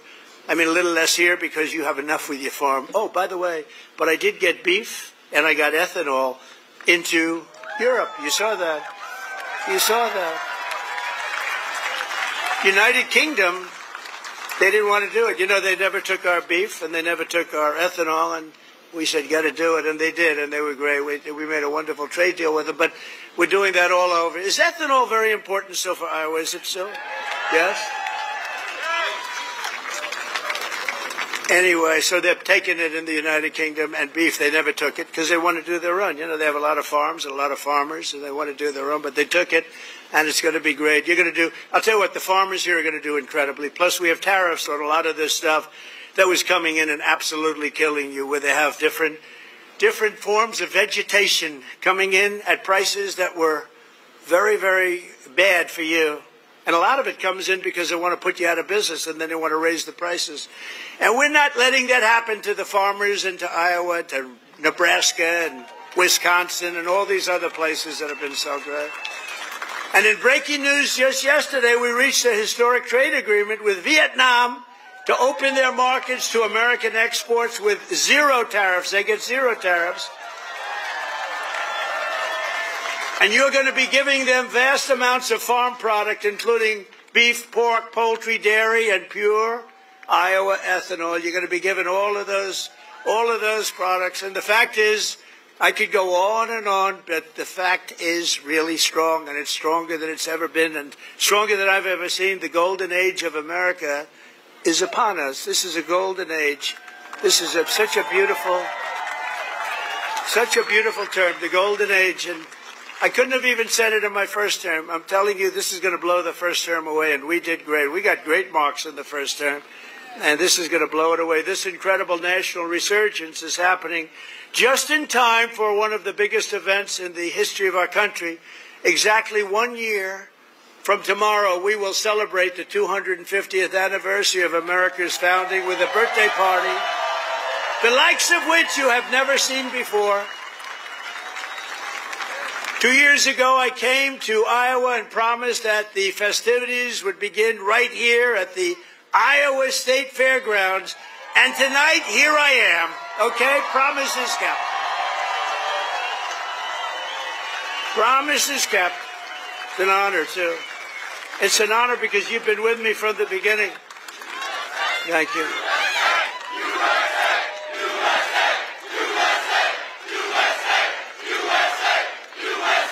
Thank you very much. No, it is an honor. You've been with me from the beginning. It was without doubt. In fact, I had some moments when I said maybe they might not, fake stories were put out there like, I don't like corn. I don't like corn. I love corn. I just love, but they give you fake news. I said, do you think that's going to hurt me in Iowa? My numbers went up. No, I don't know. I can't figure you people out. This evening, we're officially launching America 250, an enormous year-long nationwide celebration of our heritage. It's really also a celebration of our flag, our great American flag, and our glorious American freedom. Did anybody see the beautiful flag I put up in front of the White House? Right? Everyone's liking it. Everyone's liking it. I actually put two up. I put one in the front and one in the back. I didn't want to go too crazy. I thought that would be enough. You know, they're big. They're about as big as you can get. We're proud of it. We will be announcing many more details in the weeks to come, but there are just some of the things that we have planned. And I have to say first, in honor of the wonderful tradition of fairgrounds like this one, this is a great fairground. As you know, I've been here before. We will be orchestrating what we're calling the Great American State Fair, and it will start right here in Iowa. Right? So we're starting it off in Iowa. Now we're starting it off at your great fairgrounds, and we're going to have a big crowd just like we do tonight. That's a big crowd. I can't even see the end of it. So thank you back there. I'd like to move the press back so they could see better. But the Great American State Fair will bring America 250 programming to fairgrounds across the country, culminating in a giant patriotic festival next summer on the National Mall, featuring exhibits from all 50 states, and all 50 states are excited, and I was excited.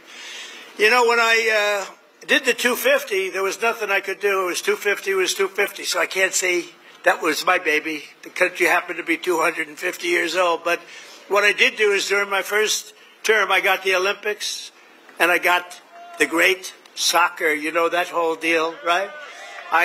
We call it soccer, they call it football. I got them both. I got the Olympics. First I got the Olympics, and I got it. I was president, and I said, you know, it's a shame. It's a shame.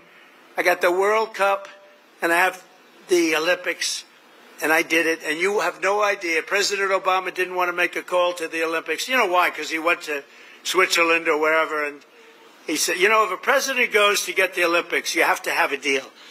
You have to be chosen. He went there and he came in fourth, so he hated them, I guess. And he was unwilling to make a call, and they called me up. Democrats called me up, actually, from Los Angeles, and I said, I'll do it. I made the call, and I couldn't get the people off the phone because they were so starved for love, because nobody would call them from.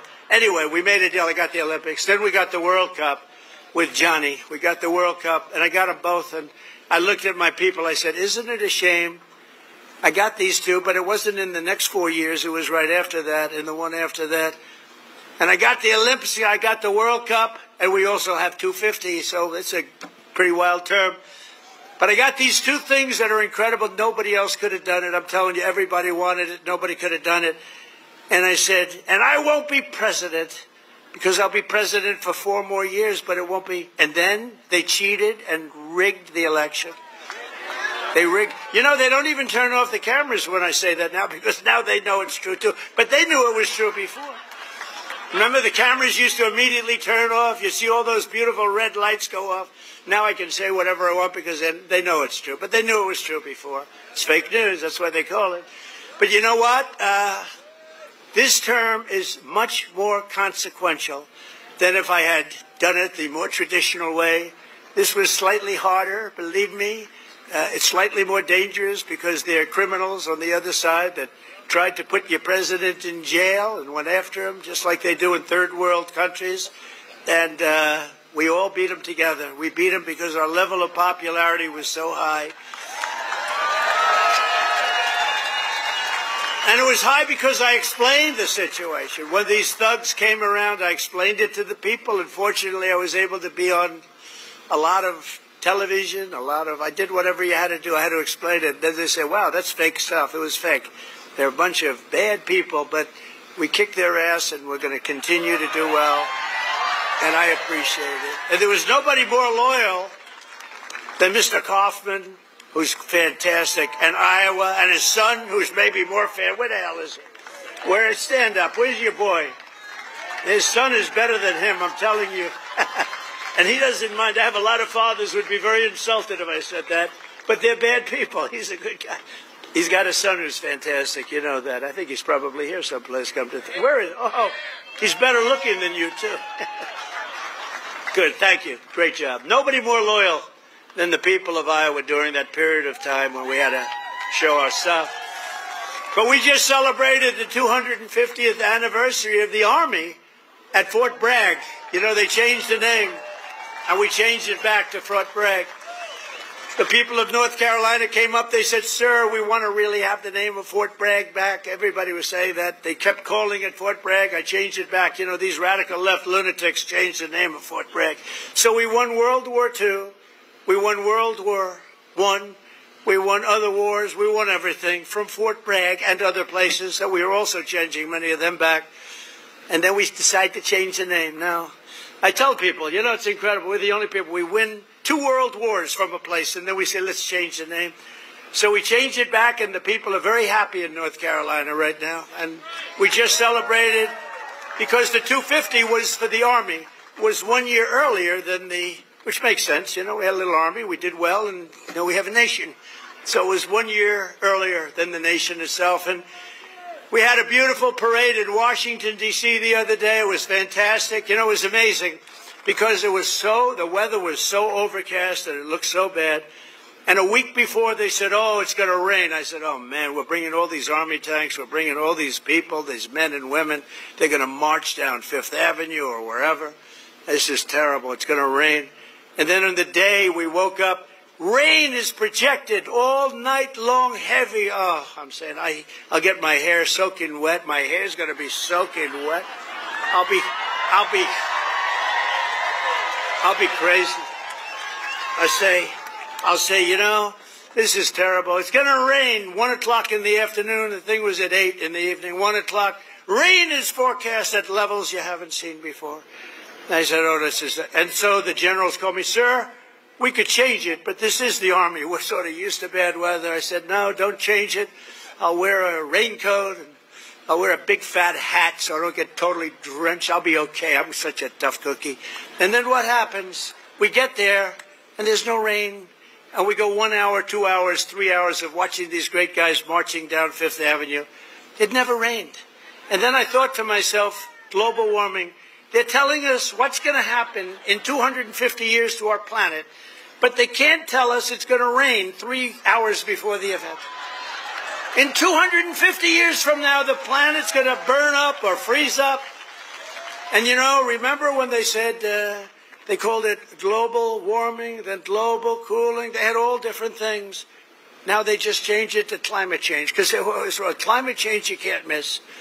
How's it doing? Climate change every time. If it's cold, if it's hot, if it's rainy, if it's sunny, if it's too crazy, we have climate change. But think of it. They're telling you what's going to happen in 100 years. The oceans are going to rise 1/4 of an inch and everyone's going to be wiped out. No, you're going to have more oceanfront property if that happens. It's okay. Not the worst. And think of it, with all of the nuclear weapons. Remember Biden had always used to say, it's an existential threat. He loves the word existential. It's an existential threat. What is? I don't know, climate change. Remember that? Always, that's dangerous too, because they're going to take that and they're going to say, he couldn't say existential. So you can't imitate people either. Remember I used to imitate Biden, couldn't get off the stage, and I'd walk into walls? And I called my wife, because it's always on television, and she said, I said, how was it, baby? How good was that? We had 44,000 people. Nobody else could do it. I have to brag a little bit, you know, because what the hell?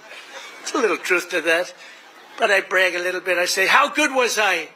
You were really good, but, you know, what happened? You couldn't find us. You couldn't get off the stage. I said, no, I was imitating Biden. No, well, that's not the way it showed up. They showed you hitting walls, bunking your head on walls. So even like the word existential, when I imitate him saying it, tonight it's going to be on CNN. He couldn't speak. He couldn't say the word. These are seriously sick people. But now, this fall, we're also going to be celebrating 250 birthdays of the United States Navy and the United States Marines. They're all good. And I'm a little prejudiced, and one of them is going to be really great. It's called Space Force, because that was my baby. Remember, they wanted to terminate it. First year of Biden's administration, they wanted to terminate Space Force, and the military wouldn't let them. and it's turned out to be one of the most important there is. I was very proud of that Space Force, and they're doing great.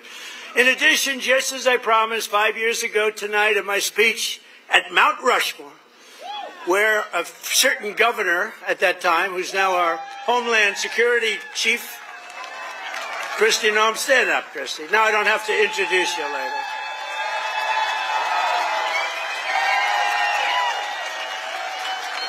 You know, I hired Tom Homan for the border, and I said, Tom, I want you to give me who'd be the best to be the Secretary of Homeland Security, which is essentially his boss.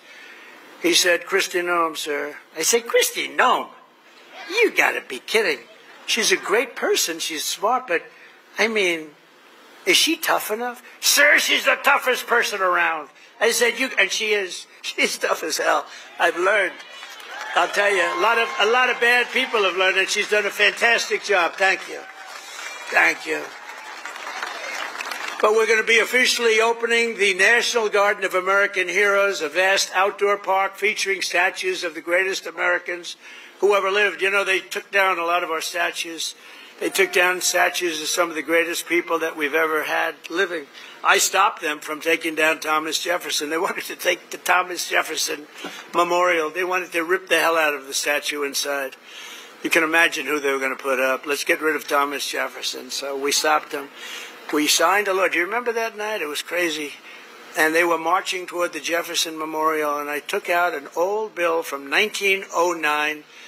And it was a bill that if you so much as touched, old, because today they don't do these things. They don't do it like they used to. Today you could never get it passed. It said if you so much as touch a monument or a statue, you go to jail for a 10-year period. No anything. So they were marching down there, and in the middle of their march, I gave a news conference. I said, anybody that touches and I'm signing immediately goes to jail for a 10-year period. That march broke up so quickly you've never seen. They said, it's a miracle. What happened? I signed a little bill that said you go to jail for a 10-year period. It was a great thing. It was an old bill that wasn't used. In fact, I don't know. I hope we don't have to use it again. But they're learning that, you know, we saved Los Angeles. If we didn't send in the National Guard, I would have sent in the military if they needed it. But if we didn't send in the National Guard, Los Angeles would have been burned down to the ground just like half of their houses were burned down to the ground because they didn't give water that they had plenty of. I'm pleased to report that the One Big Beautiful Bill includes full funding for those statues, and we're going to do statues to our greatest Americans, and we're going to let the people choose who they are. You better choose me. No, I'm only kidding. I should take myself out. I think I should take myself out, Susie. Our great Chief of Staff, the first woman Chief of Staff. Can you believe it? Susie Wiles, stand up, sir. And that beautiful exterior, don't let it fool you. She's rough and tough. She got rated the most powerful woman anywhere in the world. She can take out a country with a mere phone call, which is true. Actually, it's very true in her case. And she's done a great job. We're doing okay, Susie? Looking good. We had a good 2 weeks, right? This had to be the best 2 weeks. Has anybody ever had a better 2 weeks than that? Next, to bring back our people together through the power of sports, America 250 will also host a brand new, first-of-its-kind youth athletes. It's a competition known as the Patriot Games, and it features top high school athletes from all 50 states. It's going to be great. And this phenomenal patriotic sporting event will be nationally televised, and it will be led by our great Secretary of Health and Human Services, Robert F. Kennedy, Jr., who's really doing it good. He's great, and he's a little different, right? We needed somebody different. You know, autism. You go back, I guess, 18 years, 10,000, think of this, out of 10,000 people, okay? 10,000 people, and I'll go in a little different way. Right now, out of 10,000 people, 18 people they're safe. 18 people. We have a statistic on autism that's the worst I've ever seen, and he's going to change it. He's going to change it. It used to be 20 years ago, you just didn't have it. And now it's numbers that are unbelievable, where the numbers are so bad, It's got to be artificially induced, and we're going to find out what it is and when. We're going to find it out as soon as possible.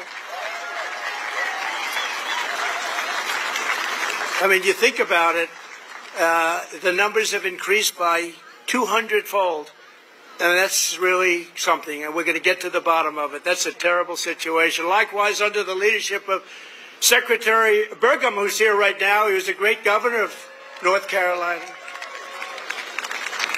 Great governor of North Dakota. Where is he? Where is he? Mr. Secretary.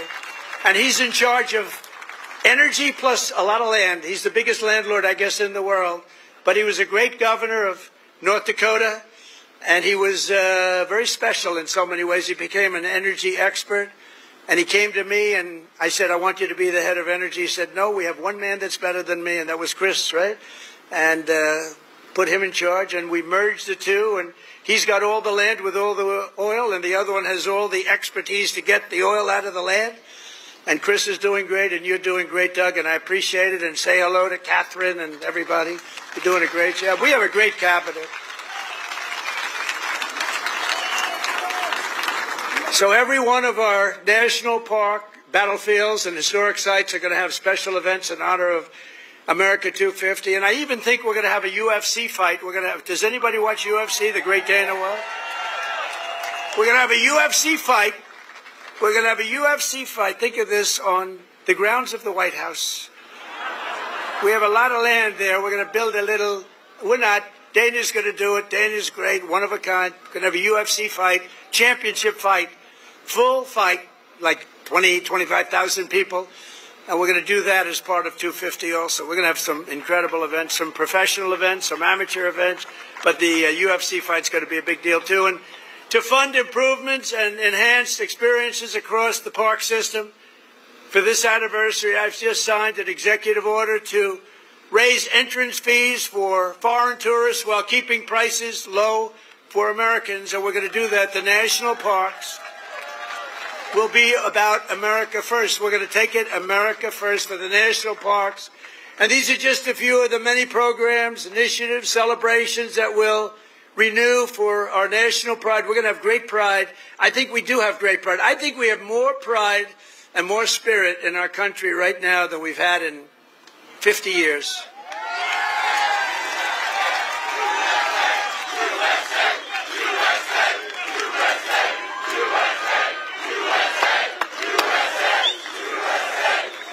And together we're going to ensure that America's 250th anniversary is the single greatest year in the history of our country. We want to have a lot of great things. A lot of the things that Bobby and Health and Human Services are doing are going to come up during that period of time. And we're going to come up with a lot of tremendous things for health and safety. And economically, we're going to have the strongest country anywhere in the world. And the bill that we just got approved today was, think of that, all of those votes. 2 negative votes, but we had no Democrats. 2 negative votes in the Republicans out of all that. So I want to thank those great Republicans that voted to get it in. You know, we could only lose 3. If we lost 3, trouble. Now, we didn't lose 3. We lost 2, and I'm sure if I needed the 2, I could have gotten them 2. But we're pleased to be joined tonight by many friends who will help make that possible, including, and I introduced Doug Burgum already from North Dakota, and just a great. He was really one of the best. Was he a better governor than you? Would you say, Christy? Was he better than you? I don't know. Because they were neighbors, you know. You had North Dakota, you had South Dakota. Brooke Rollins, thank you, Brooke. Great job. She's now the Agricultural Secretary. Christy Noem, great governor also, but she's doing I don't know, this. Do you like this better than being governor? Don't say. Don't say. They love you in the state. Don't say. Maybe the most important guy in this whole place. You know, a lot of projects have stopped using environmental stuff. A lot of projects have stopped. They use it as a weapon. The radical left and others, they use it as a weapon. This man is the greatest. He's doing a job that's incredible. Doug would tell you that. Everybody will tell you that. Lee Zeldin. He's the head of the EPA, the Environmental Protection Agency. He's the head of it. Great guy. He was a great politician, a tremendous congressman. He ran for governor of New York, which is tough. And he almost He almost won. I'm glad he didn't win, actually. I wouldn't have you right now. And I said, Lee, a nuclear power plant, we give you 1 week to get me the approval.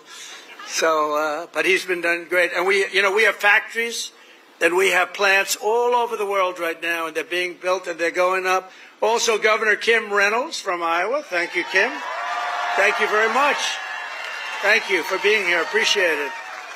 Thank you very much. And Lieutenant Governor Chris Corner. Where's Chris? Chris Corner. Thank you, Chris, very much. Great job. You have Senator Chuck Grassley and Joni Ernst. Chuck! Hi, Chuck. Wow. Wow. That's great. He's doing great, too. He's got more energy than all of us.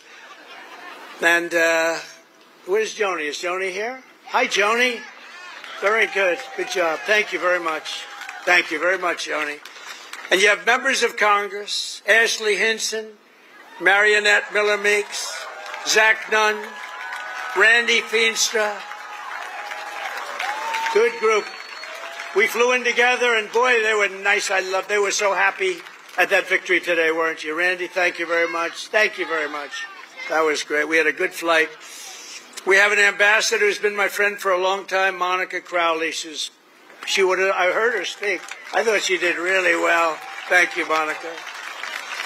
And you know Matt Whitaker, a man from Iowa, ambassador to NATO. We also had a person, I have to give her credit, Brenna Byrd, Attorney General. She came out and she endorsed me very early, and I appreciate it. Where's Brenna? Hi, Brenna. She came out, she endorsed me. I said, thank you very much. Who the hell is that? She's great. Former State Senator Brad Zahn. Oh, my man, there he is. I haven't seen you. He was the first man in the entire country that endorsed me, right? He's a handsome guy. Iowa Speaker Pat Grassley. Pat, thank you very much, Pat. Good. Nice to see you, Pat. Iowa Senate Majority Leader Jack Whitver. Thank you, Jack. Thank you, Jack. Iowa House Majority Leader-elect Bobby Kaufman. Thank you, Bobby. Great future. Great future. A friend of mine, Dan Newland, who's the most generous human being. He gives away. He hears somebody's in trouble. He hears somebody's in trouble, and he goes wild, and he's just a very good guy. And Jeff Kaufman, the head of your party here. So come on, stand up, Jeff. You can stand up. Thank you, Jeff. Great job. And Jeff was with me right from the beginning. When I was complaining about things, I'd call him. He'd do it sometimes. He was better as I started winning, right? But Jeff has been great. He's a great leader. Thank you very much, Jeff, for being here. And I have to say that Lee Greenwood has been unbelievable. That song, where is Lee? Is he around here? That song, it's the hottest song of its kind. Number one of its kind. You know, it's a certain genre. But thank you, Lee, very much. Real great song and great talent. This Independence Day, let's also give a very special thanks to every veteran and military service member here tonight for their outstanding devotion to our country. And I also want to thank you, fellas. Stand up. Look at them. They're in good shape. Thank you very much. Wow. That's a lot of veterans. Thank you very much. What an honor.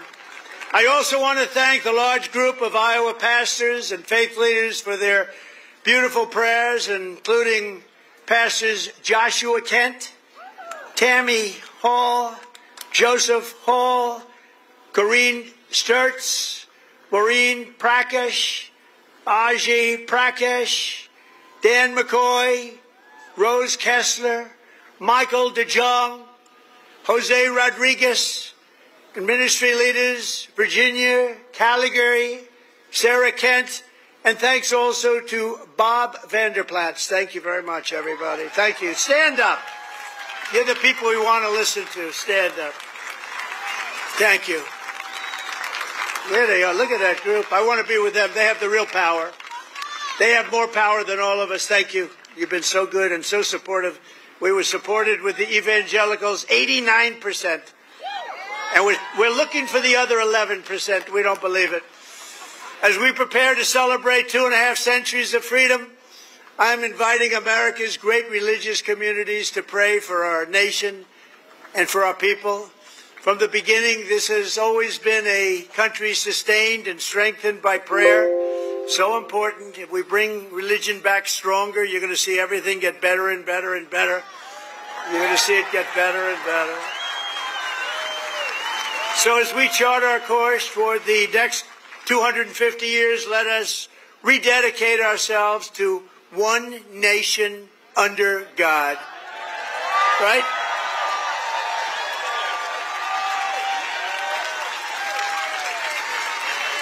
And as you know, recently we've seen some of our political system attempting to overthrow the timeless American principles and other pillars of our liberty and replace them with some of the most noxious ideas in human history, ideas that have been proven false.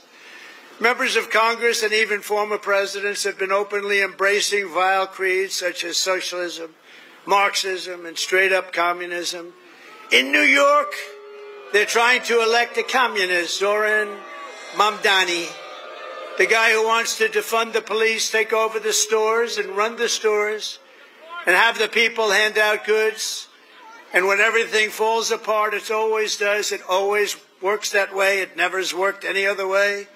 Anarchy and dictatorships prevail.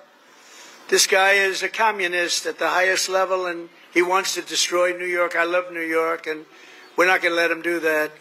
Generations of Americans before us did not shed their blood only so that we could surrender our country to Marxist lunatics on the eve of our 250th year. As President of the United States, I'm proclaiming here and now that America is never going to be communist in any way, shape, form, and that includes New York City. And under my administration, we're bringing back freedom and liberty, law and order, and above all, we're bringing back common sense, right? Common sense.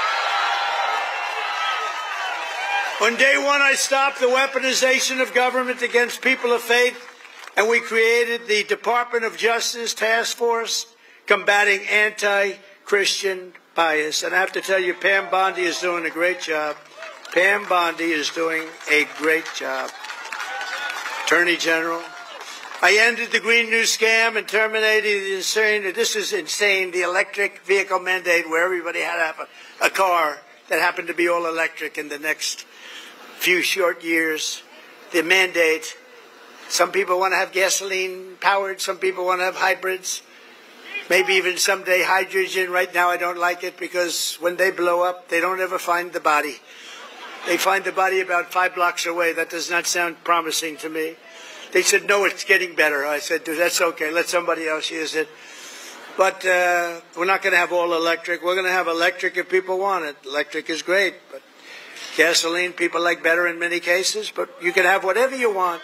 But it's ridiculous to mandate that everybody's going to be driving an electric car in 5 years from now. So I ended it.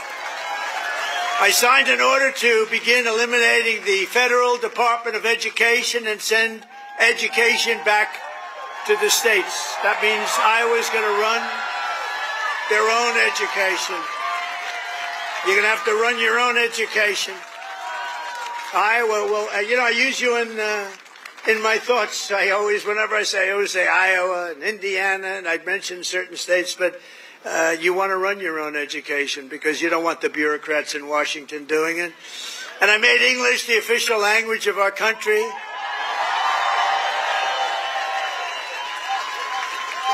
You would think that would be an easy one. It was not as easy as you think. I directed the reinstatement of all patriots expelled from our military by the Biden vaccine mandate, returning them to their former rank with full back pay. And I signed executive orders to abolish critical race theory and transgender insanity from our schools and from our military. And I made it official policy of the United States that there are only 2 genders, male and female.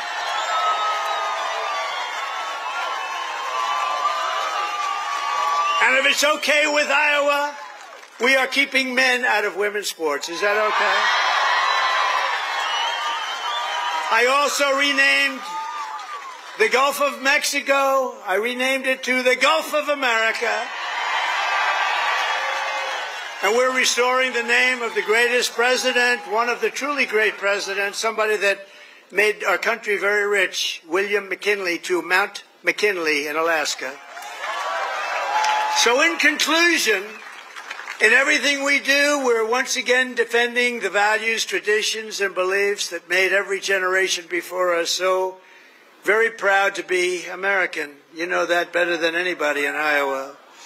And here in Iowa and across this land, we believe that America is an exceptional nation, blessed by God. It's really destined to be the freest, strongest, the greatest country ever to exist on the face of the earth. And we're going to make it that way much more so than it's ever been. We believe in the wisdom of our founders who declared that our rights do not come from bureaucrats in Washington. Our rights come from our Creator in heaven. That's where our rights come from. And we reject government discrimination and so-called diversity, equity, and inclusion mandates. They're just about washed out the window, actually. They're just about over with. We're just about finished. In this country, we believe in hard work and we believe in merit. And by the way, we're allowed to have merit. We're now back to being a merit-based system. We had a decision in the United States Supreme Court. Our country is now a country based on merit. We oppose censorship, price controls, open borders, and sex changes for children. We support our troops, respect our police, and salute the heroes of ICE and Border Patrol. We cherish our Constitution, and we defend free speech, free assembly, religious liberty, and the right to keep and bear arms, our Second Amendment.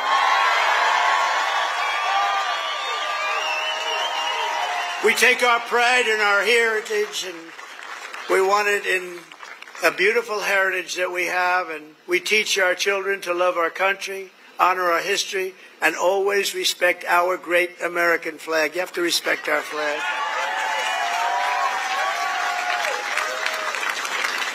From Philadelphia to Phoenix, from Gettysburg to the Golden Gate Bridge, and from factories of Detroit to the fairgrounds of Des Moines, we stand on the shoulders of heroes and legends who crossed the oceans, blazed the trails, tamed the wilderness, settled the continent, raised up those beautiful skyscrapers, and stood tall and defiant in the face of tyranny and death. From 1776 all the way through today, American patriots have won triumph after triumph. We've had victory after victory, and let nothing stand in the way of the USA, which we love so much. It was hardworking citizens like you who won our independence, secured our liberty, and built this country with courage, grit, and skill. And starting right here in Iowa, it's such a great place, and I hope you love it, but it's such a great place. You should love it. You should love it. You know, sometimes you take things for granted. This is one of the really great places, but I've been all over. It was hardworking citizens like you who saved our country in November 2024. Think of that, November 25th. Who would have thought there'd be this much of a change this fast? I didn't even think it would happen this fast. Happened at a level that nobody even thought possible. Again, we have the hottest country anywhere in the world. Today, with your help, America is free, America is proud, and America is sovereign once more. And this 4th of July, our magnificent destiny is closer than ever before. We are one people, one family, and one united American nation. We will never give in. We will never give up. We will never back down. And we will never, ever, ever surrender. We will fight, fight, fight. We will win, win, win, because we are Americans and our hearts bleed red, white, and blue.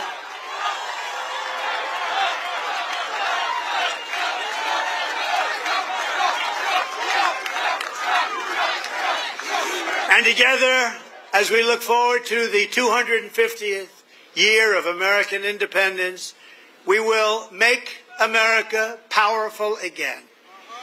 We will make America wealthy again. We will make America healthy again. We will make America strong again. We will make America proud again. We will make America safe again. And we will make America great again. Thank you, Iowa. Thank you. Thank you very much. Thank you, Iowa.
Came up to me